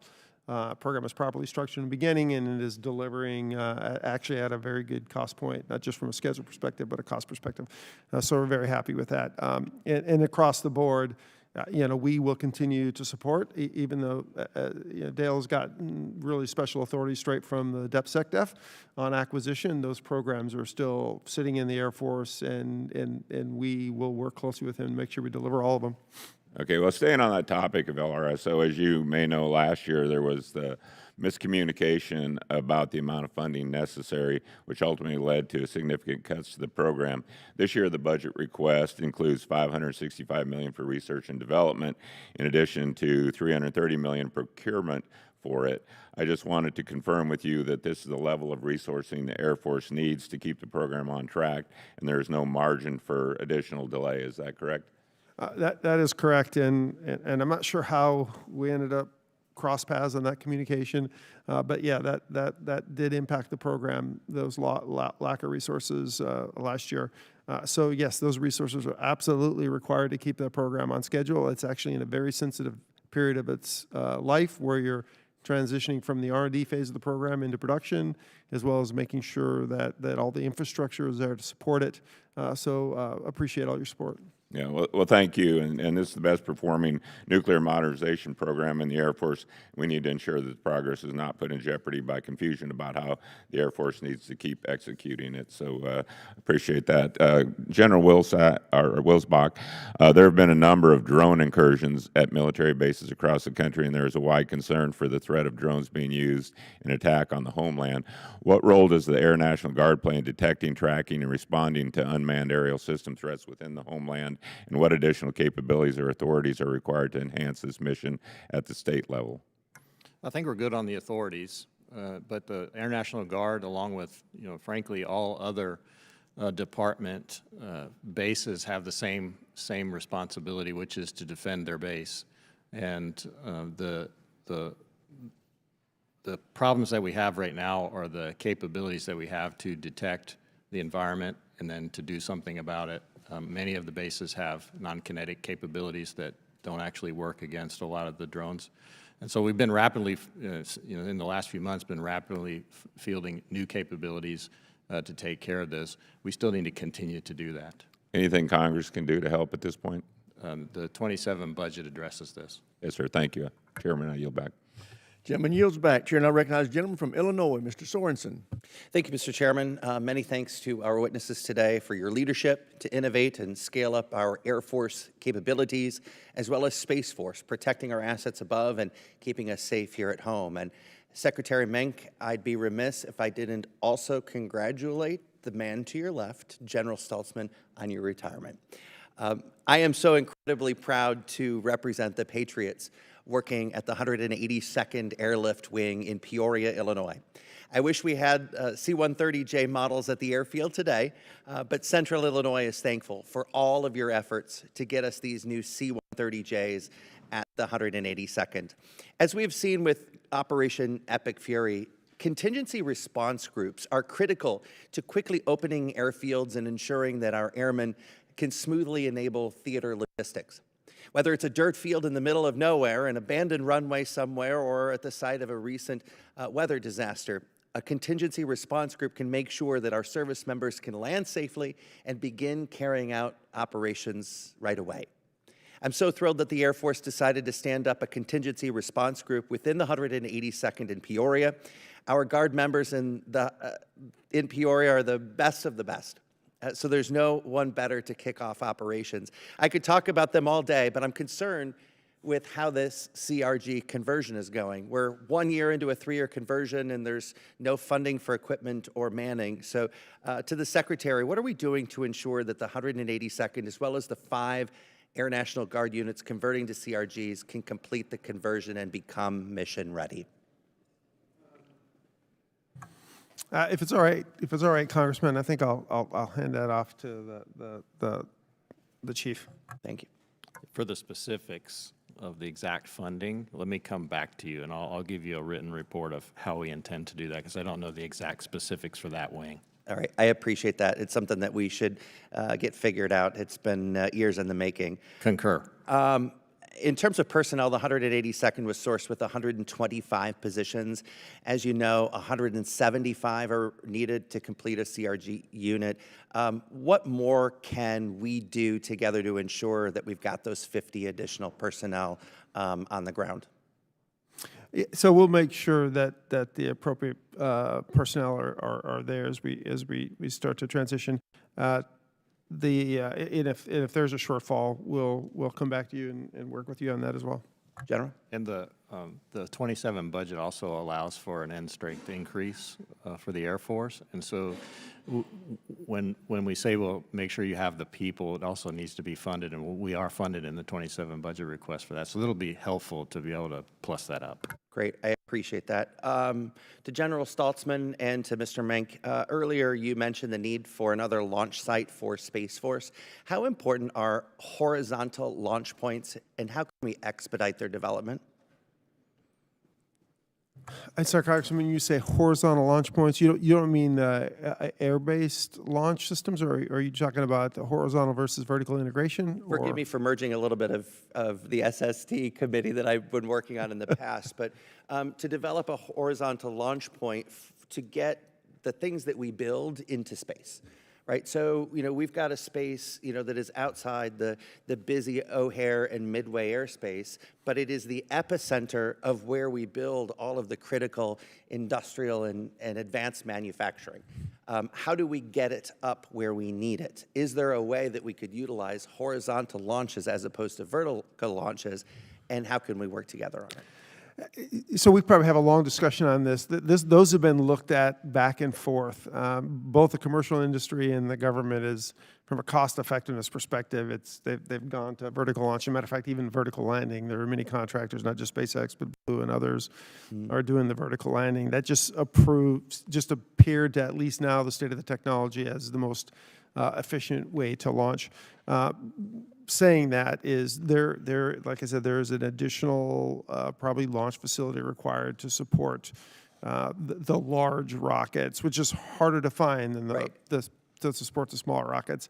And that's something that we're going to have to be working with Congress and the states to figure out going forward. Salty?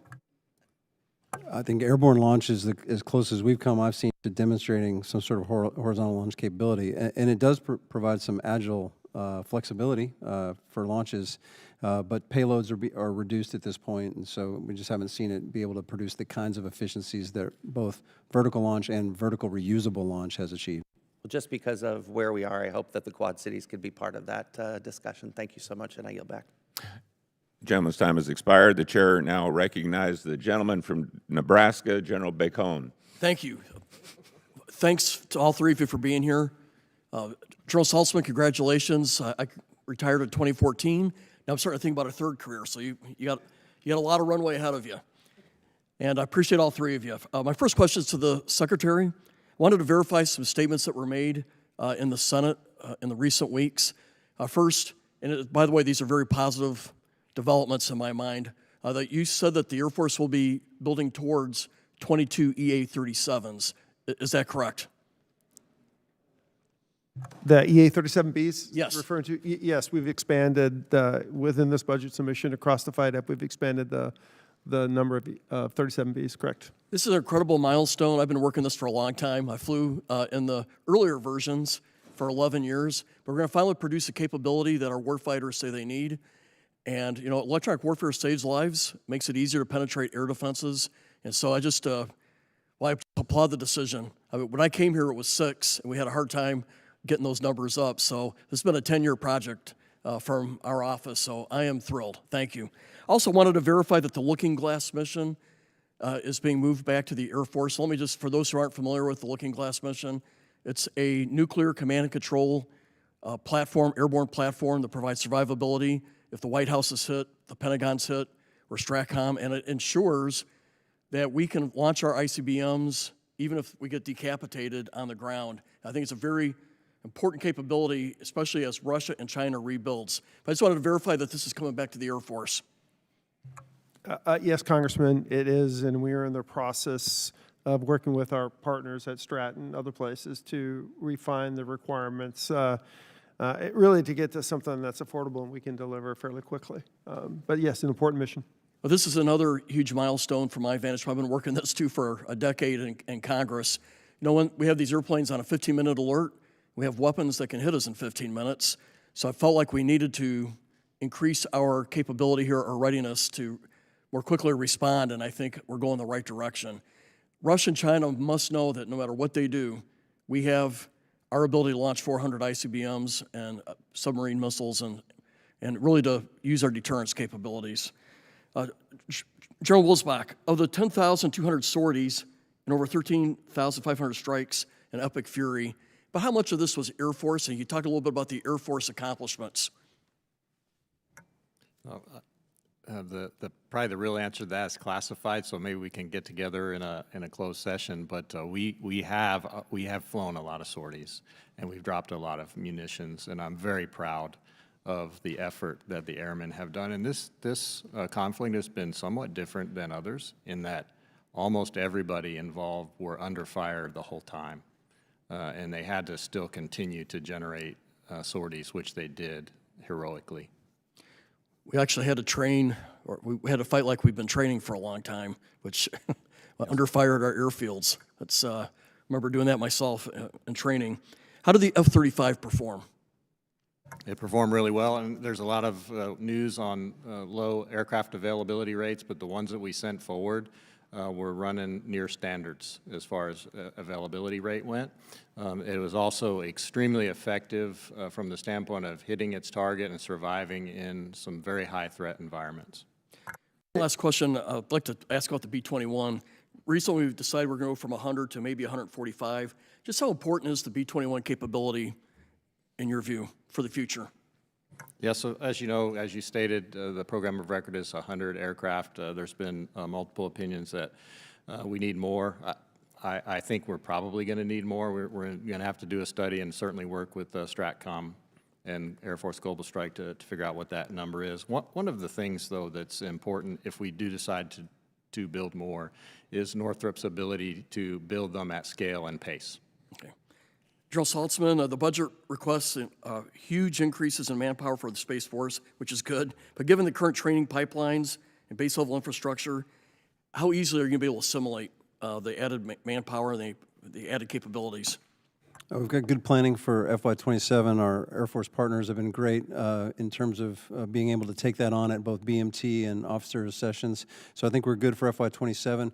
We will have to invest additional resources as we get closer to the 2030 timeframe. We'll start to exceed the capacity and we'll have to expand it. With that, I yield.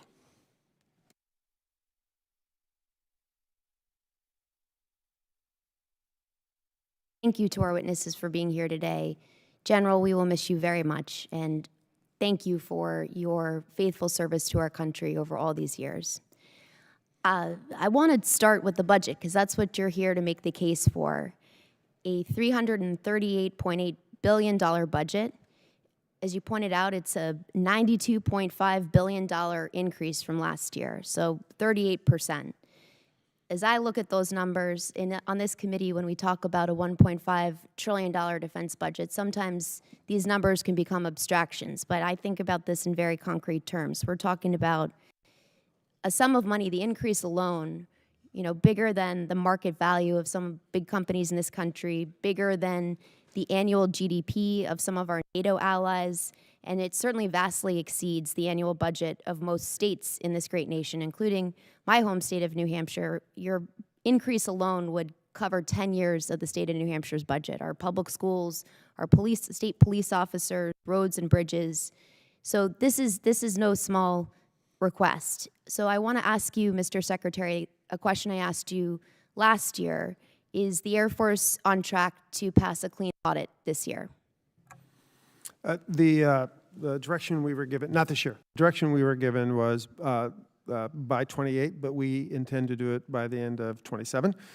So we are pushing hard to actually meet kind of the direction we were given, which is by FY28. So we are pushing hard and we're making good progress, right? And I agree with you, Congresswoman. It's a lot of money. I see it as one of my core jobs is to make sure we effectively spend those resources to increase national security now and for decades to come. Well, I appreciate that. And, you pointed out last year where you were previously, you were in a place where failing an audit was not an option. And that is the spirit I hope you'll continue to bring to the Air Force, because public trust depends on clean audits across the Pentagon. So I look forward, I'll follow up with some questions for the record. We want to support you in this effort in every way that we can. And I'm grateful for what you've said about being a custodian of taxpayer dollars.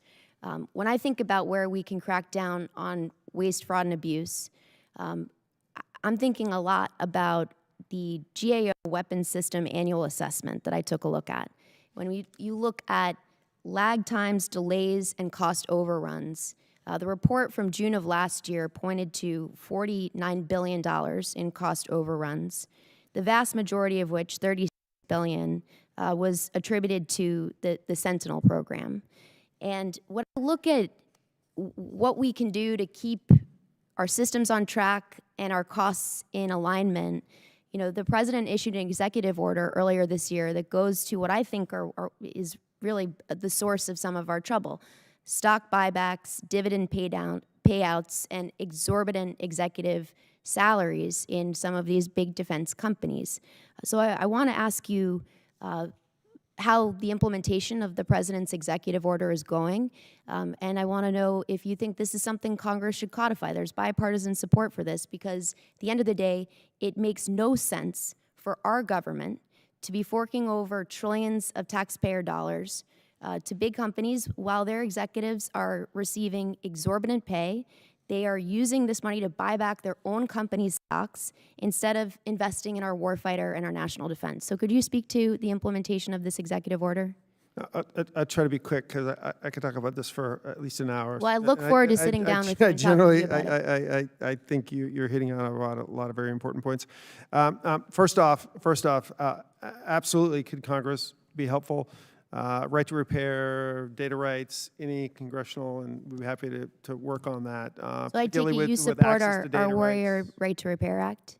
And also additional, like with getting access to data just across the board, we think is important. And sometimes this is the area where we would actually like help from the Hill. So I'd be happy to continue to work with you on that. With respect to kind of the EO, absolutely. The defense industry in general has taken notice of that. The Deputy Secretary of War, Secretary of War, and the Deputy Secretary of War, Feinberg, and Secretary Hegseth have been very supportive of us in basically really making the contractors meet what they're signing up to, right? So we are pushing hard also to make them make investments in facilitization and the other things that are necessary for them to deliver capability. But at the same time, just as importantly, we are pushing hard to grow that industry base. Some of the much lower cost, more rapid automated production systems are really paying great dividends, right? We're seeing a lot of some of the low cost cruise missiles. I've been very, very impressed with that. And I would just say, we talk a lot about Sentinel and some of the other programs. When I opened my opening statement, I made a statement that we've shortchanged because of the lowest investment we've had from a GDP perspective in many decades. We shortchanged O&M, but we also shortchanged modernization. What I say by that is when I look at the restructure of the Sentinel program, the initial figure we went in for that program was totally unexecutable. We were making very unrealistic, because of the restricted budget we were trying to operate under, we made a very large number of super aggressive assumptions on how efficiently we could execute the program, which were really not doable, right? So we are making a conscious effort to not let that happen. So when we come to you and tell you what something's going to cost, that's what it's going to cost, right? And so that what a we're relief. doing that across the Thank board. you. General's time has Appreciate that. expired. The chair now recognizes the gentleman from Texas, Mr. Fallon, for 5 minutes. Thank you, Chairman. I want to congratulate you all on the joint service op, Absolute Resolve. It was really epic, Radon and Entebbe historic, so very well done, and congratulations, General, and thank you for your service to the Republic. Wanted to touch on 4 things real quickly. Mr. Secretary, I wanted to visit with you about recruiting. It was an issue that under the prior administration, we weren't hitting recruiting goals year over year, and now we've turned that corner, and just wanted to visit with you very quickly on your plan to continue to make sure that we're ever vigilant, because if we don't hit those numbers, we're in a world of hurt. So I have to say I feel extremely lucky to be Secretary of the Air Force. I think we hit our recruiting goals 5 months early. For 5 months prior to the end of the year, we have almost a couple years of actually backlog of recruits waiting to come into the department. So it's a really good problem to have, and we're really getting the talent too. So we're going to continue to push on that, and a big part of that is just making sure that and the country sees that how important the Department of the Air Force is, both space and air, to our national security. And then when we get them in, make their job interesting and rewarding and good quality life, good quality service. So across the board, we're working on that. General Wilsbach, can you talk to me about the pilot shortage and what we're doing there to address it, and what can Congress do to help you mitigate that issue? You're helping with one aspect, and that is the ability to do the max amount on the bonus, the pilot bonus, which is effective. Another aspect that we're looking at is more flying, and so this 27 budget gets us about $10 billion for flying. The pilots want to fly. They don't want to sit on the ground and do admin.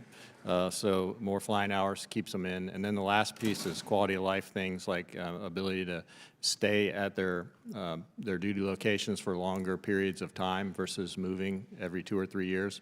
And so those 3 things are the features that we think are going to help us with pilot retention, and that'll in turn help with the pilot shortage. In addition to that, we're meeting our goals for creating 1,500 pilots per year. We did that this year. I was going to ask that next. Yeah. Yep, we did that this year, and we see no issues with doing that into the future. And the challenge will be absorbing all those into line cockpits. Okay.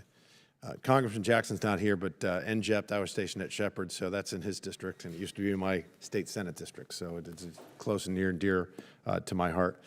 General Saltzman, wanted to just visit with you a little bit on the importance of not only what we're doing in space, but in your department as far as cyber as well.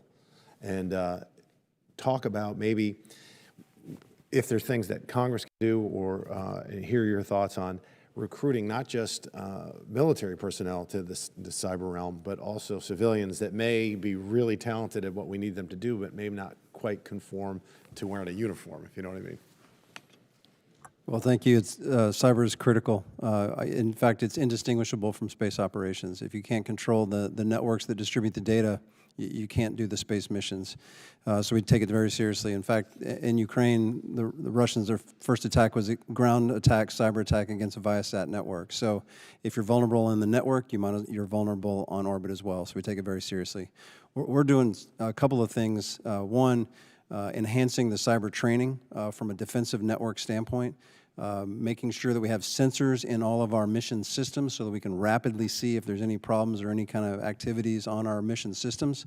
That's important work. We've got 2 programs of record that we're trying to fully fund to make sure that we have rapid response to any intrusions on our network systems, especially those mission systems.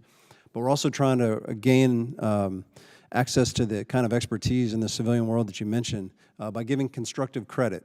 So if you join the Space Force, you have cyber credibility from the outside. We try to give you that in terms of promotions early. So we might bring you in as a captain or a major. And so several of our officers have been brought in at accelerated rank because of the credibility they brought from the outside. So it's like we do with medical. That's exactly right. Okay. And I got a little bit of time left, Mr. Secretary. I wanted to talk to you about the plane that will not die, the A-10. I remember almost maybe it was 30 years ago, there was a plan to mothball it, and yet it's still here and it still has use. How do you see us using the A-10 in the future? Again, I asked for a little help from the chief here, but generally it's in the combat search and rescue role is its primary role right now. It is a great platform, and we're going to keep it around, really in many cases to provide that capability and not have a loss of capability as we replace it with even more combat effective aircraft. And I would say we can use it in a more permissive environments, in really high threat environments. We are challenged with having it survive, and so we would need to have it be in a permissive environment. It's kind of like the linebacker of the skies, you know. Just anyway, real tough. When I was in college and thought I might get a pilot slot, I did not. But the A-10 was actually the aircraft I wanted to fly. So that tells you a bit how long that platform's been around. And Mr. Chairman, my time has expired. I yield back. Thank you. Yes, sir. Thank you. The gentleman yields back. The chair now recognizes the gentlelady from Maryland, Ms. Elfreth. Thank you, Mr. Chair. Gentlemen, thank you for being here. General Saltzman, thank you for your 3.5 decades and your families of service to this country. We greatly appreciate it. And I'd be remiss if I didn't ask you to pass along to your successor. I want to align myself with Congressman Whitman's comments about Wallops Island in Virginia. While it's in his Commonwealth, about half of the employees live in Maryland. And so anything that we can do to be supportive of trying to alleviate some of the pressure on the other assets that you have with Wallops, I want to be a part of that team. So I appreciate that. I do want to, gentlemen, just touch on the fuel spill at Joint Base Andrews just briefly. 22,000 gallons of jet fuel flowing through a creek into the Potomac. Obviously, nobody wants that in their district, in their community, in their state. I do want to thank you both. Your staff has made themselves available to my office on many occasions to brief us on this. I know we're still kind of searching for some answers, and while the investigation's underway, if I could have you both commit to me to brief the full Maryland delegation when that investigation is complete. Absolutely. I appreciate that. Just lessons learned, I think, are going to be important here to prevent this from happening in future communities. I wanted to piggyback on the comments about cyber. And Mr. Secretary, thank you for sitting down with the Maryland delegation last year to talk about the cyber wing for our air national defense in Maryland. I've been toying with whether I should use this pun, but we have to land that plane still in Maryland. And so we need to make sure that MILCON is there, that we're actually building out the necessary home for that cyber wing, as we all acknowledge cyber is becoming more and more important with every passing mission for all of our services. I'm a little concerned, though, we're not quite behind the ball, but I need to hear both from you about what we can do to get that MILCON in line. The planning is I believe it's about 15% right now. We need to get it to 35 as quickly as possible, get that on the ground, and then grow that cyber mission. If either of you have any thoughts on that. So I believe we've actually received the 35% design build package, and we are going through the process of reviewing that package. So I think that's actually At least the feedback I got yesterday was that package is in pretty good shape. So we believe we're on track to do that. They're working how they're going to do the training for the unit, do that transition, and as you mentioned, as we've all mentioned, cyber is critically important, and we want to make sure we get that done. I had a note here that said it was completion due in May, so I guess I'm just a day late. Yes, I we're appreciate in that. Okay, thank you, and of course, we want to work with you to land that plane. Following up on the Warthog, unfortunately, Maryland lost our A-10s as we're gaining the cyber mission, which is very important. But I do, especially since we had Admiral Cooper here yesterday talking about the A-10s and their unique capability, particularly for him in CENTCOM right now. And I'm worried about this gap that we might have in capability. You mentioned, adding that capability to other aircraft, but can you give us or this committee a sense of, do you appreciate that there could be a gap, and how are we going to make sure that we are being seamless in that capability? Right, so the mission of the A-10 is close air support. Part of that subset of close air support is combat search and rescue. And we can do close air support, and we can do combat search and rescue support from other platforms. And it's unacceptable to have a gap. If you have somebody down behind enemy lines like we saw with Dude 4-4 Bravo, you have to go get them. It's our, exactly. I mean, it's our duty, right? So we will not have a gap in support to CSAR. And I would say the extension, working with the President and Secretary, the extension, and then with support from the Congress, the extension of the A-10 units, basically slowing down the retirement of those, allows us to make sure that we don't have a break in that capability. Well, there's nothing like it's great, but plan in the budget is even better. And so making sure we are actually funding that training. So this 27 budget has $10 billion for flying hours. In those flying hours, we can train to this mission. Okay, I appreciate that. I had one further question, but I'll submit it for the record, just around stormwater stormwater funding for flooding across all of our bases. It's incredibly challenging, and it's kind of pushing out many other priority MILCON projects when we have to address flooding on the ground right now. But we will submit it for the record. So with that, I yield.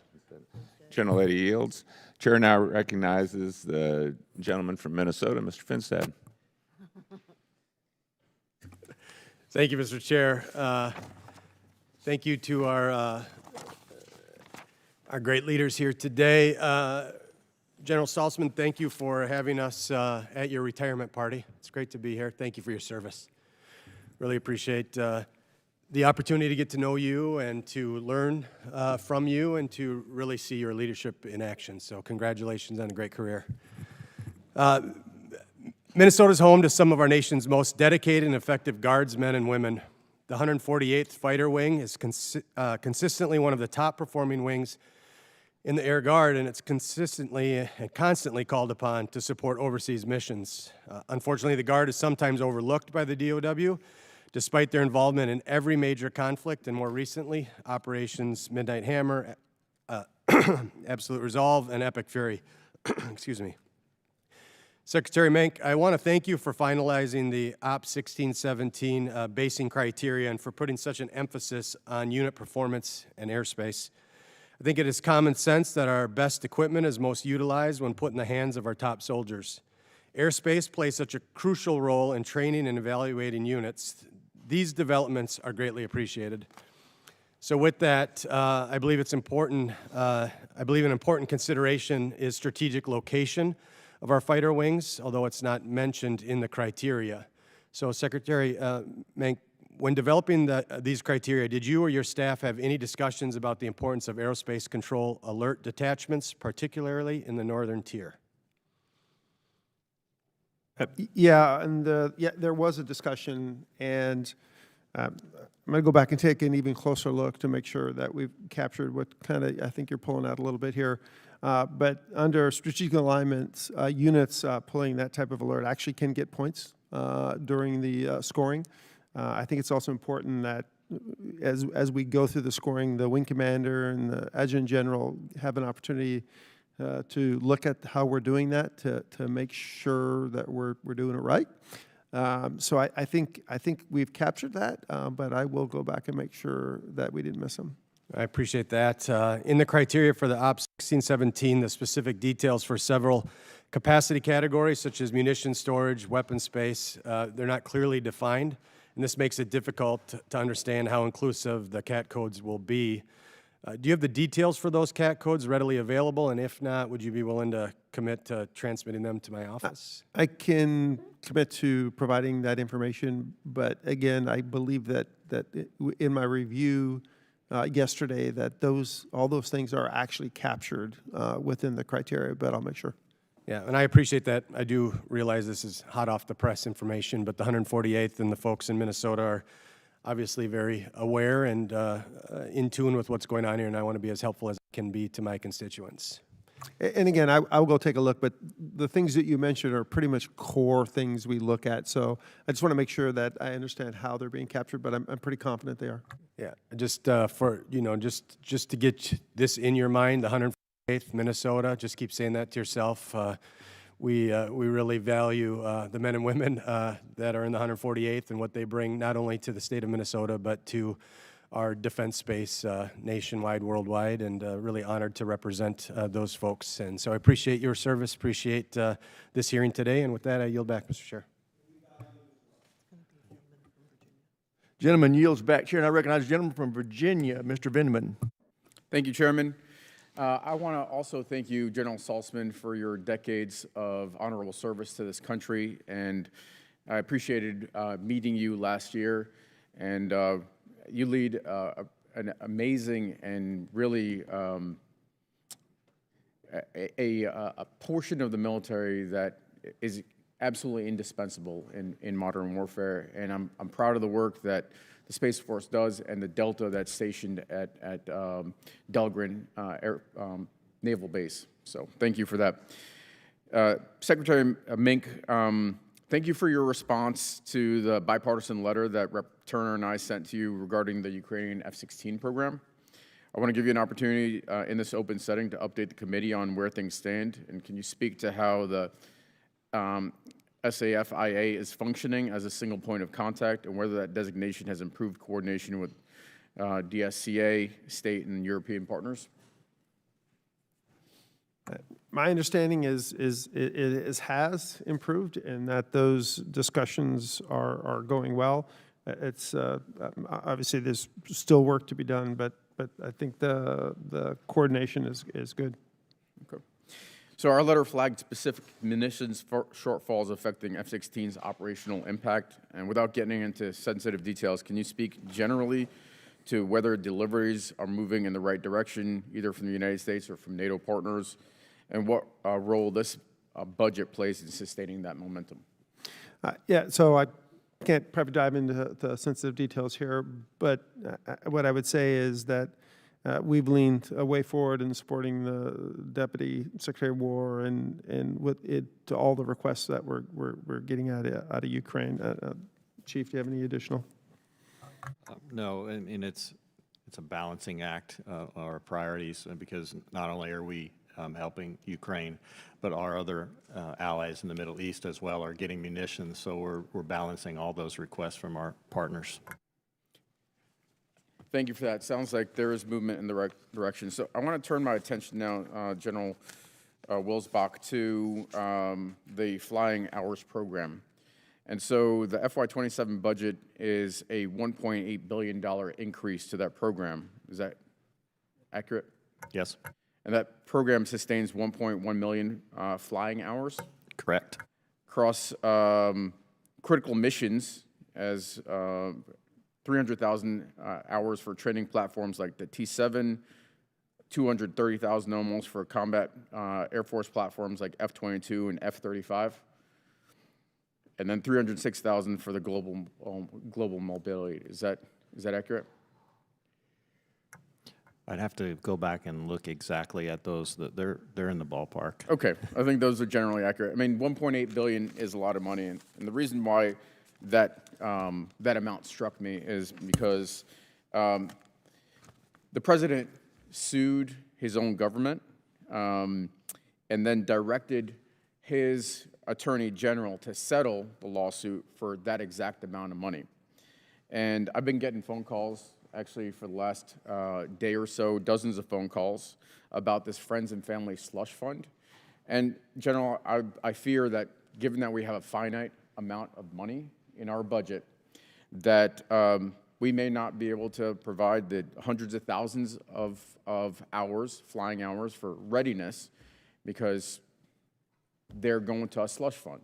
We have a finite amount of money, American taxpayer, hard-earned money going into the government fisc. It could be spent on national security, which is a measure like this, literally $1.8 billion, the same amount of money. It could be spent on health care. It could be spent on food and nutrition programs. That's a significant amount of money. Unfortunately, this president, in an act of corruption I think never before seen in the history of this country, has decided to create a Friends and Family Slush Fund. And oh, by the way, as part of the settlement, also directed his own Attorney General to never investigate him or his two sons' business. So that $1.8 billion of taxpayer money has been allocated, and I'm not sure we have it in the budget. But thank you. With that, I yield back. Gentleman yields back. Chair, and I recognize the gentleman from Guam, Mr. Moylan. Thank you, Mr. Chairman. Thank you to our panel, sir. Mr. Secretary, got a little story there. I remember what we went through, but I really appreciate the opportunity to be in front of you folks, and I thank you for your service to our nation, our states, and our territories, and the homeland. So thank you so much. But Mr. Secretary, I appreciate you coming on out to Guam. I think it was early on in your assignment. It was one of your first trips, and we had the opportunity to literally hang out together in the back of a plane, open bay, and just dangling our feet out there as we traveled across the islands. That was a good experience for you, I hope, and I did that once, and I'm good. So, but I appreciate you coming on out and realizing the importance of the islands. And you were able to also see the massive buildup we're having there. And I'm sure you understand the importance of our workforce, since we don't get it from the mainland. And our workforce is not there with the visa waivers as apple pickers. We have H-1 workforce there, skilled engineers and doctors and nurses that we rely on because of our shortage of expertise. And H-2B workers there as well during the build-up and construction that we got going. But yet we have difficulties maintaining our long-term. We had to go back and forth with our different budgets that we have to ensure we can have them in the long run too for the completion of this important mission for the success of our nation. And most recently, we have some issue with our H-1. I understand we want U.S. workers, of course, to be hired in the U.S., but unfortunately, we don't have that luxury on Guam, your most western soil, so close out there to Asia and the Pacific, and it costs an additional $100,000 for now the H-1s to come and get reassigned, and plays a big role with our contractors that are on base and building, and it's just going to increase the costs, which will be passed on to the Department of War, or the different branches as well. So I just, your opinion on also the importance that we maintain this workforce, and what projects do you see them assigned to, and the importance of us continuing that workforce, Mr. Secretary? So I don't think I could go into the specifics on what projects they would be assigned to. Obviously, Guam is going to continue to be a critically important location for us, as you know very well, the amount of capability we have there and the amount of additional capability, and it just this geographic location would be critical in how we talk about agile combat employment.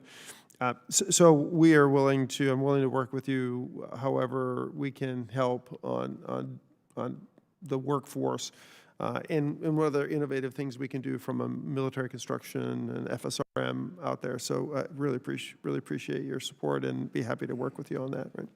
Thank you very much. General Wilsbach, speaking of FSRM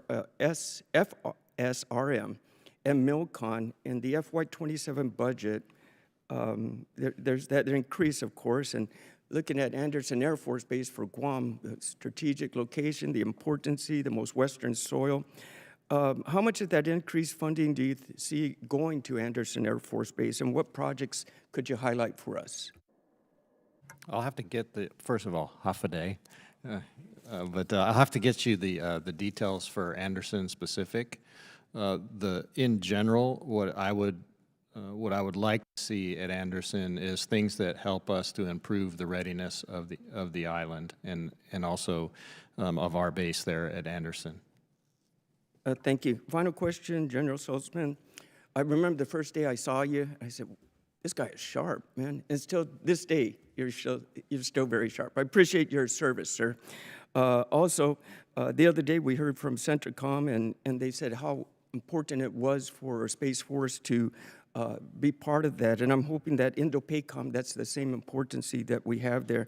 So for in Guam, you know, we had the Marine Corps, we got the Navy, we got the Air Force, we have the Army, a Coast Guard, Merchant Marines, but we don't have Space Force there. You know, if you think in just a couple of seconds there, is that something we can see for the build out that you're planning to come to Guam? We're hard to see sometimes in plain sight, but we do have capability there. We don't have a lot of people necessary, but we have the remote tracking stations there at Guam, and we plan to put additional capabilities there as well. So Space Force presence is definitely on Guam. It's strategic for us as well. Thank you. Sir. Yeah, I've had a chance to visit with several of the Guardians in Guam, and we are there. We're gonna grow it though. With that, Chair recognizes the gentleman from Missouri, Mr. Bell. Thank you, Mr. Chair. Thank you to our witnesses for being here today. General, I echo my colleagues' remarks. Thank you for your service. I'm proud that my district has become a major hub for the development and production of some of our nation's most advanced aircraft, as well as cutting-edge UAS and counter-UAS capabilities. We're proud to have Scott Air Force Base just across the Mississippi River, home to Air Mobility Command, the major command responsible for providing global airlift, aerial refueling, aeromedical evacuation, and mobility support operations that rapidly project and sustain U.S. military forces worldwide. I've said it before, and I'll say it again, the St. Louis region is a sleeping giant. St. Louis is already playing a leading role in supporting our national security today, while also helping develop and produce the solutions needed to address the threats of tomorrow. Aircraft development and production remain an anchor of our economy and industrial base, but defense technology, AI, GEO-INT, and advanced capabilities are increasingly at the center of that growth. At a time when our Air Force and installations across the Middle East face persistent threats from small and medium-sized drones, recognizing, investing in, and accelerating these capabilities is more important now than ever. The Air Force has a responsibility to keep aircraft, munitions, fuel, and command nodes protected so it can continue generating combat power even under persistent drone attack. We need field-ready capabilities that can move quickly, integrate seamlessly, and protect high-value assets now. Secretary Meink and General Wilsbach, the Army has worked with a variety of industry partners to develop potential counter-UAS solutions, including the Mobile Low, Slow, Small, Unmanned Aircraft Integrated Defeat System. Will you commit to accelerating the fielding of proven mobile counter-UAS capabilities, leveraging work already being done across the Joint Force, and assure this committee that the department is prioritizing rapid and scalable deployment using existing production-ready systems? Yes, Congressman, I appreciate your emphasis on this. I've been talking about this for years. And in fact, in Epic Fury, we actually did leverage some of the Army programs and put them at air bases. Thank you. It needs to be, again, nuclear deterrence and cyber are some of the biggest threats that we face, but defending our air bases, not only overseas, but in the homeland is becoming an increasing high priority. And we are working closely with OSD, OSD and joint staff to in the various task forces that we've set up to really focus on delivering this capability. And I think we agree 100% is the Airmen and Guardians have a responsibility to defend our air bases, defend our forces, regardless of where they are. And we are focusing on all the way from electronic warfare to directed energy to kinetic capabilities to defend our Airmen and Guardians. Secretary Meink and General Wilsbach again. Recent reporting and the President's budget requests indicate that the Air Force is looking to expand the Plan 15EX Eagle II fleet to help maintain fighter capacity during the transition to next generation platforms. Can you discuss the role F-15EX is expected to play in the Air Force's broader fighter roadmap?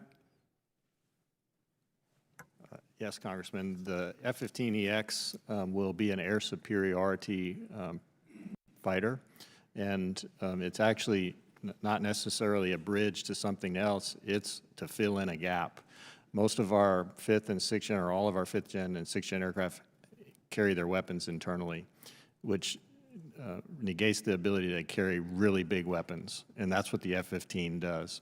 And so the F-15EX will be an air superiority aircraft that will be able to carry really long-range missiles, and it also will have an air-to-ground capability as well. And it can carry, just like the F-15E, can carry some very heavy munitions, and so we get some big bang for our buck there. My time is up, so I'll submit my questions, but thank you all. You back. Gentleman yields back. Chair now recognizes the gentleman from Texas, Dr. Jackson. Thank you, Mr. Chairman. Thank you, gentlemen, for being here today. Appreciate your time. Before we get started, General, I want to also thank you for taking time to meet with the Shepherd Military Affairs Committee and members of the Wichita Falls community during their recent D.C. fly-in. That was much appreciated. Thank you. During my most recent visit to Shepherd Air Force Base, a pressing issue came to my attention. Currently, Air Force Installation Unit Manpower Document authorizations, the UMD, primarily reflect permanently assigned personnel, and there is no requirement to account for the sustained support demands generated by large rotational student populations. As a result, major training installations like Shepherd, which produces 48% of our tech training graduates and 50% of all U.S. fighter pilots, experience severe manpower shortfalls relative to their actual day-to-day workload. For example, the 82nd Medical Group at Shepherd must provide care for more than half of the Air Force's annual throughput of airmen in training, as well as for student pilots in the Euro-NATO Jet Pilot Training Program. Yet none of these rotational trainees are captured in the base's UMD authorizations. General, is the Air Force open to a new approach that properly resources the workload generated by rotational student populations? Specifically, what are your thoughts on integrating an installation's average daily load, the ADL, the steady state population physically present and requiring installation support, into UMD authorizations to improve manpower planning for essential services like housing, medical care, logistics, security, and base operations? Yes, Congressman, agree. They do have a lot of folks there, and in fact, just in March, we authorized some special pay increases for the staff that's there at Shepherd, so that we can keep more people there, so that they can support the base. It's a 35% increase for GS 11 and 12, and then a lesser increase for higher rank structures. But agree with you that we need to do something, and these measures will help us with that, to keep the base population that's there working while we have additional people there going through training. Absolutely, yeah, I think that's key. I mean, paying them more money. My second question is going to address a little bit of that as well. But we need more bodies too. I think, just with my previous example, with having been in the medical corps for a while, it's difficult to retain people when they're in that environment where they're so overwhelmed with the number of people that they're responsible for every day, because they're just short bodies. So yeah, Agreed. And the 27 budget also allows for an increase in the total and strength of the Air Force. And as we look at where there are needs, because we'll have those extra bodies that will be funded, we'll be able to apply those in places where we're shorthanded. Perfect. I got one more quick question here, and then I have 2 questions I'm going to submit for the record for you, Mr. Secretary. But I'm increasingly concerned by the declining manning levels for the civilian simulator instructors, particularly at Shepherd Air Force's base's 80th Flying Training Wing, home to the Euro-NATO Jet Pilot Training Program. An aging workforce and rising retirements are creating critical shortages of these instructors, directly threatening our pilot generation pipeline. Because these GS positions compete directly with the private sector, namely commercial aviation and advanced tech industry, stark pay and benefit disparities, as well as slow hiring timelines, severely limit the Air Force's ability to recruit talent.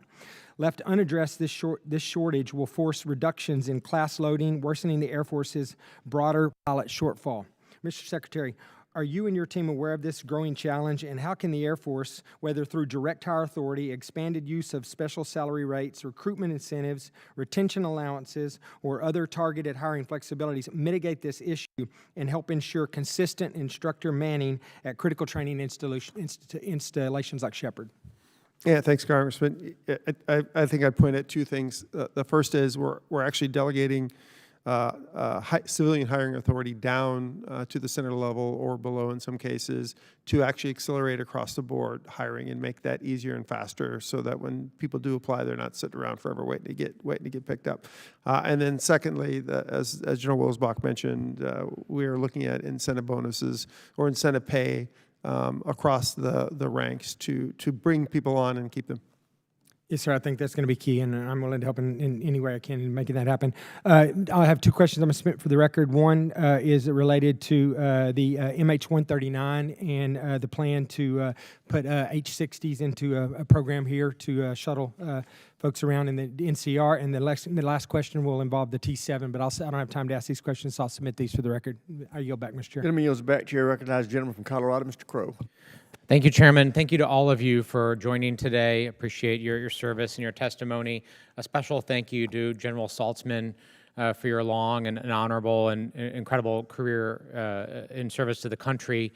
And as a founding chair of the Space Force Caucus, it's been a real delight to work with you, actually, over the last couple of years. We haven't always agreed, but we've done great work together. We've had some good debates together, but you always come informed, committed, transparent, and I can always work with that. So grateful for your work. So for old time's sake, you know I have to raise LP 480, which was one of those things we disagreed on, and Secretary Meink. I lost that battle. I fought it on a bipartisan basis. Every TAG, every governor joined me and expressed some concerns about it. You all got it passed in the NDAA, so now we're just trying to implement it the best we can and address it. And one of the concerns that the TAGs and governors and we raised was this issue of some guardsmen and women falling through the cracks. And unfortunately, that is actually happening a little bit in the states. So I sent you a letter, Secretary Meink, May 18th. Every member of the Colorado delegation, Republican and Democrat, signed on to this and joined me because we have almost 400 guardsmen and women who are kind of in limbo now, many of whom haven't been remissioned, who have decided not to join the Space Force, who are committed to the state mission. You know, these are citizen soldiers, and a lot of them are really committed to being citizen soldiers and want to do the state mission as well as the federal, and they just don't want to be in the Space Force for a variety of reasons. So can I have your commitment, Secretary, that you'll look at this letter, that you'll respond to it, and you'll work with us to try to figure out how we can get these guardsmen and women missions and get them working and keep everyone happy? So I'll look at the letter, Congressman, and I know we've had a number of discussions on this, but I do want to reiterate that the state will not lose guard positions. Those billets are staying there. I think what you're poking at a little bit is we need to get on with that remissioning to just make people have a better understanding of where they fit and how they want to participate. So we're working with the local guards to do that, not just Colorado, but across the board. But again, I want to reiterate that the states are not losing billets with respect to guards. Those who didn't transfer, those billets are staying, We just need to get them remission to get the people back to I work. appreciate that. And there's actually no dispute. I'm not disputing your commitment to that, but we just want to get them working. We want to get them a mission. We've lost 14 of them, is my understanding already, to retirements, them saying, I'm not going to just sit around and not do anything, transferred to other units. We just want to make sure we're doing right by them and their families and giving them some certainty. So I appreciate that commitment. The last piece, Secretary Meink, is Buckley Space Force Base has been selected as a preferred site for the nuclear microreactor as part of the Air Force's Advanced Nuclear Power Installations Initiative. This is exciting. This is something that I've supported the research and development on. Obviously, power is a problem, and ratepayers in Colorado, like many places, pay way too much. And taking Buckley's energy off of the grid will help relieve ratepayer pressure and also assure resiliency. But we do want to make sure it's the right thing. Because you talk about microreactors, understandably, everyone in the community has questions and they want engagement. And I raised my kids just a couple of miles from Buckley as well. So the bottom line is I want to be able to support this. This is a good initiative, but I just want the Air Force's commitment that you'll work with us, my office, and the senators' offices in Colorado to do robust community engagement.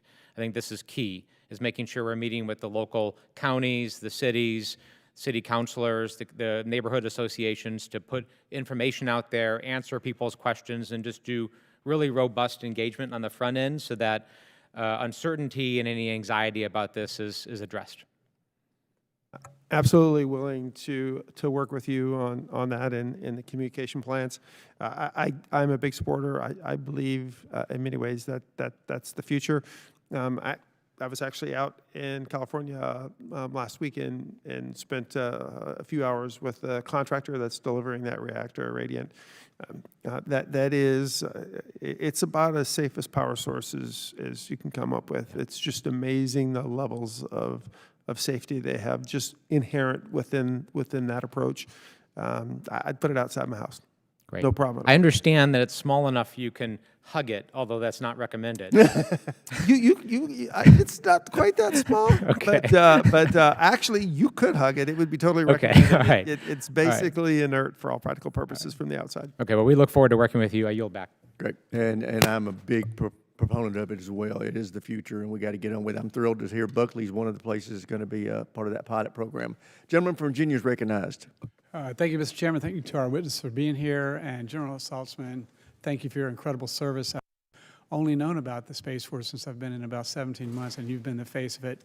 One of the things we do as members of Congress is we have service academies every year, and I noticed that this year we had a large number of people interested in the Space Force. So I'm looking forward to learning more from you guys so that I can share that with those guys. Just a question for you, General Saltzman. Operations Midnight Hammer, Absolute Resolve, and Epic Fury. How critical was Space Force towards the success of those incredible missions, and could they have done it without Space Force? We have a pretty incredible joint force, so never put anything past them. But I think all of them would agree that with the addition of the space capabilities that were provided, it just made it a little bit easier to get the mission accomplished. So whether it was integrated into the planning out of the outset, cutting off key satellite communications that our adversaries were trying to use, whether that was for their own drone capabilities or command and control, we were there to try to deny those, and did a pretty good job of it. Probably the most important thing, though, is the targeting capabilities that we provide, as well as the warning of the missiles that are inbound and the tracking of those missiles, put up a pretty capable defense. So whether it was in planning, in execution, or in defense of our forces, the Space Force was right there supporting. We appreciate it. So this is a question for either maybe the Secretary. Is how important is the Anduril CC, the Advanced Fighter? What is it? The CCF? CCF. How important? CCA. How do you say it? CCA, Collaborative Combat Aircraft. That's it. How effective is the CCA, and how does it compare to our adversaries? I think, well, it's going to be very effective. I'm a huge fan of the program. Two contractors, Anduril and GA, both of them are doing a great job. I think it's going to be a massive cost-efficient force multiplier for our combat Air Force. I think again, both contractors are already flying and demonstrating in exercises or other activities.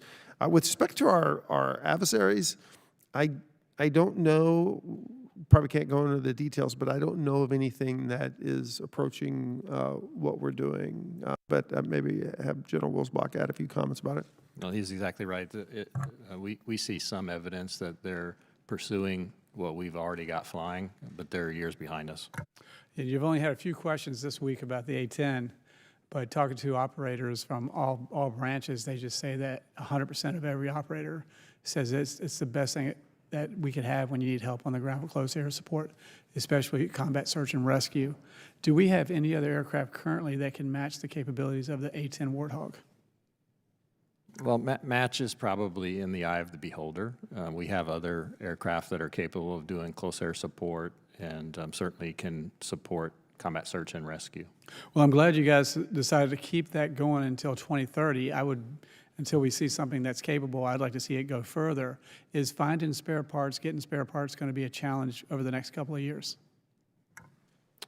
I don't think so, especially with the 27 budget and the dollars that we have for flying hours and weapon system sustainment. But for the A-10, it's not that we're keeping all of the A-10s. We are still retiring some of them, and we'll keep up to 3 squadrons into 2030. What that allows us to do is fleet manage, and so as you have aircraft that get to the end of their life, we can use them for parts, send them to the boneyard, and so the ones that you keep flying are going to be sustained. This may not be a necessary thing or a possible thing, but if for some reason you wanted to go to the boneyard and reactivate some of those aircraft in the future, is that a possibility? Yes, we actually just did that with a KC-135 about 2 weeks ago. Awesome. What about the B-21? How's our progress looking on that? It's going very well. You probably saw the news. We just recently did the first air refueling. We're quite happy with the progress that Northrop is making. We've also asked them to increase the production rate from 10 aircraft at a time to 12.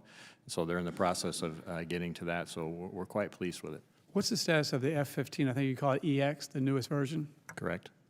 It's going well. It's a fantastic aircraft, the ones that we've received. I would like to see Boeing meet their contractual obligation of 2 per month. Have you used any of them yet in combat? No. Awesome. Well, I appreciate your service, and with that, I yield back. Gentleman yields back, Chair, and I recognize the gentleman from California, Mr. Whitesides. Thank you, Mr. Chairman, and thank you to our witnesses for joining us today. I represent California's 27th District, as you probably know, which is home to Plant 42, where the future of American air power is being built, the B-21 Raider. Thank you, Congressman, for asking some of my questions. Will be a cornerstone of our nuclear deterrent and a powerful signal to adversaries that the United States will always be able to reach and defeat any threat anywhere. Right next door sits Lockheed's Skunk Works, the birthplace of the U-2, the SR-71, and the F-117. For decades, Skunk Works has produced breakthroughs that no adversary can anticipate and no competitor could match. That tradition of bold, classified innovation is a national security asset and one we must continue to leverage. We are eager to learn at the right time what the ultimate production goals for the B-21 program will be. I note the Secretary of Defense stated to HASC we need a lot more. Indo-PACOM Commander Paparo said to HASC, I favor 200. STRATCOM Commander Correll said we need 145, not including the Joint Force requirements. I also note the Air Force comments last week that a process is underway and welcome any updates they can provide in the Department's reassessment. Mr. Secretary, are there any comments you'd like to make to the committee on your current plans for the program? Again, the program is going well. Again, these are all very complicated and extremely capable systems. It's great that we have essentially 2 of them flying, and one has done some air refueling, and they're in build of production aircraft in many forms right now, so it all looks good. We are working closely with, thanks to some congressional help, with congressional ads to increase production. We are working to be honest, we're working to squeeze as much out of the facilitization that we can. It's going to be a long-term production, no question about it. But I don't know if I can go to the specifics on the numbers, but we are squeezing every little bit of production out of them that we can, and work closely with the contractor to do that. With respect to the requirements, yeah, the chairman signed up to taking a look at the requirements, and we are working closely with them and all the customers. And, you know, that's a dual-use platform, both nuclear and conventional, so we got to work with the whole Global Strike and Stratcom to work through that requirement set. We're doing that now. I think it would be safe to say that it will be more than 100. How many? I think more than 100 we're working our way through. Thank you, Mr. Secretary. I'd like to turn my comments to wildfire. I'm tracking the rapid evolution of our space-based assets with great interest. The threat to military installations in the American West is getting bigger every year. We've seen this clearly in recent large fires, including the Canyon Fire, which threatened Vandenberg Space Force Base, 12,000 acres, Waldo Canyon, U.S. Air Force Academy, 18,000 acres, Fort Cavazos Training Range, and others. And of course, there's the civil impact. The Palisades and Eaton fires in Southern California caused $50 billion of damage. And historically, the Department of Defense and other agencies have recognized that keeping bases safe and the homeland safe includes supporting civilian authorities during domestic emergencies. The DoD has built an undeniable track record in wildfire mitigation through targeted programs like Firehawk, Eagle Vision, and of course, FireGuard. The basic principle is defense resources can be applied to support defense of bases and also civilian assets when disaster strikes. There are a few different ways to do this, but I'd just love to get your top-level commitment to helping us use the assets that we have, including potentially procurement mechanisms around commercial data. There are these new platforms that are coming on. General, you've taken advantage of some of these, and I think your acquisition efforts in that respect are really to be complimented. It's exactly the right direction. We'd love to get your commitment to helping us advance the security of our bases and our frontline communities in the American West through creative techniques. General Saltzman, our Secretary, would you like to make any comments to that? Well, I'll start. We're absolutely committed to that, and I think it starts with understanding what the capabilities are that are out there in the commercial marketplace, and then having contract mechanisms that can be rapidly put in place when the emergency arises. So we're focusing on that service provider, that's our commercial space office, building out the contract vehicles so that we can rapidly pull them in, and then evaluating the technologies as the commercial market makes them available, whether it's imagery or otherwise.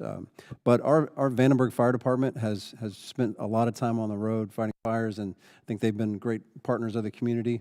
Gentleman's time's expired. Chair, and I recognize the gentleman from Indiana, Mr. Mesmer, and we have already been called for votes, so let's try to make sure we can get through this. Okay. Thank you for witnesses for being here today, and thank you, Chairman. General Wilsbach, can you give an update on the development and testing of the AGM 183, ARRW, and HACM programs? Yes, Congressman, they're obviously both are included in this 27 budget. We are actually trying to double the production of the Arrow from previous years. The testing so far is promising. We've got some test shots coming up, and we'll learn more. Okay, thank you. Seen in a publicly released photo of the B-1B Lancer bomber carrying an Arrow over Edwards Air Force Base. When should the committee expect procurement program lines to begin for Arrow? Well, they've already really started. Good. Okay. Very good. What manufacturing capability limits are preventing the Air Force from buying hypersonic weapons in more meaningful quantities? There's a lot of facilitization. There's the supply chain. There's the commitment from the contractors in the defense industrial base to move out. And these are the discussions that we've been having with them as a part of the executive order we got from the president. That should be. I think what I'd add is in munitions across the board, especially in some of these hypersonic weapons, as the general said, stability, long-term stability, so that they can facilitize and do the R&D necessarily, get those weapons to a cost point that we can actually afford large numbers of them is critical. This is another one of the areas where multi-year and other long-term contracts are really, really important. Use of long-term contracts sends the demand signal that the industry should need. Thank you. Secretary Meink, what is the update on the next generation responsive strike program known as XRS? For the last several years, the NDA has included language expressing our support and interest in a reusable hypersonic aircraft. I can get you maybe more details on where we stand in a different environment, but the basic R&D activities look promising, but there's still work to do. Okay. Can you give us a picture of what budgeting for reusable hypersonic aircraft technologies might look like over the next few years? I'll have to get back to you on that. I don't know that one off the top of my head. Okay, thank you. Secretary Meink, last year the department argued that the E-7 was not survivable enough and that other sensors could assume more of an airborne early warning mission. Since then, Congress has kept the program alive, and now the Air Force has 7 aircraft under contract. What changed in the department's assessment of the E-7's value, and what gaps would remain if the Air Force does not sustain the FY27 funding? So our plan is to submit a budget adjustment to fund the FY27, and as we do the FY28 build, to lay in the out-year production of the 7 aircraft you mentioned. What's changed is it's pretty simple, Congressman. When the decision to cut the program was made, we were looking at an 890 top line at the DOW level. There were a lot of programs that were valuable that were being cut.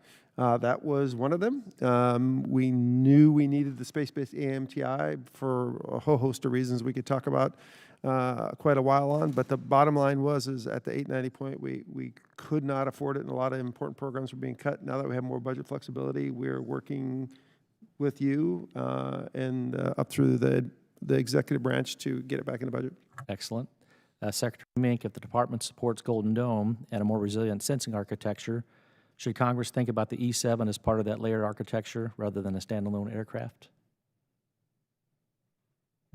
I guess I would leave the specifics of the Golden Dome strategy to General Gutlein, but my understanding is that it would be a part of homeland of support of the coast with the capability in that platform. So okay, super, thank you. It will be a multi-use platform, obviously. Okay.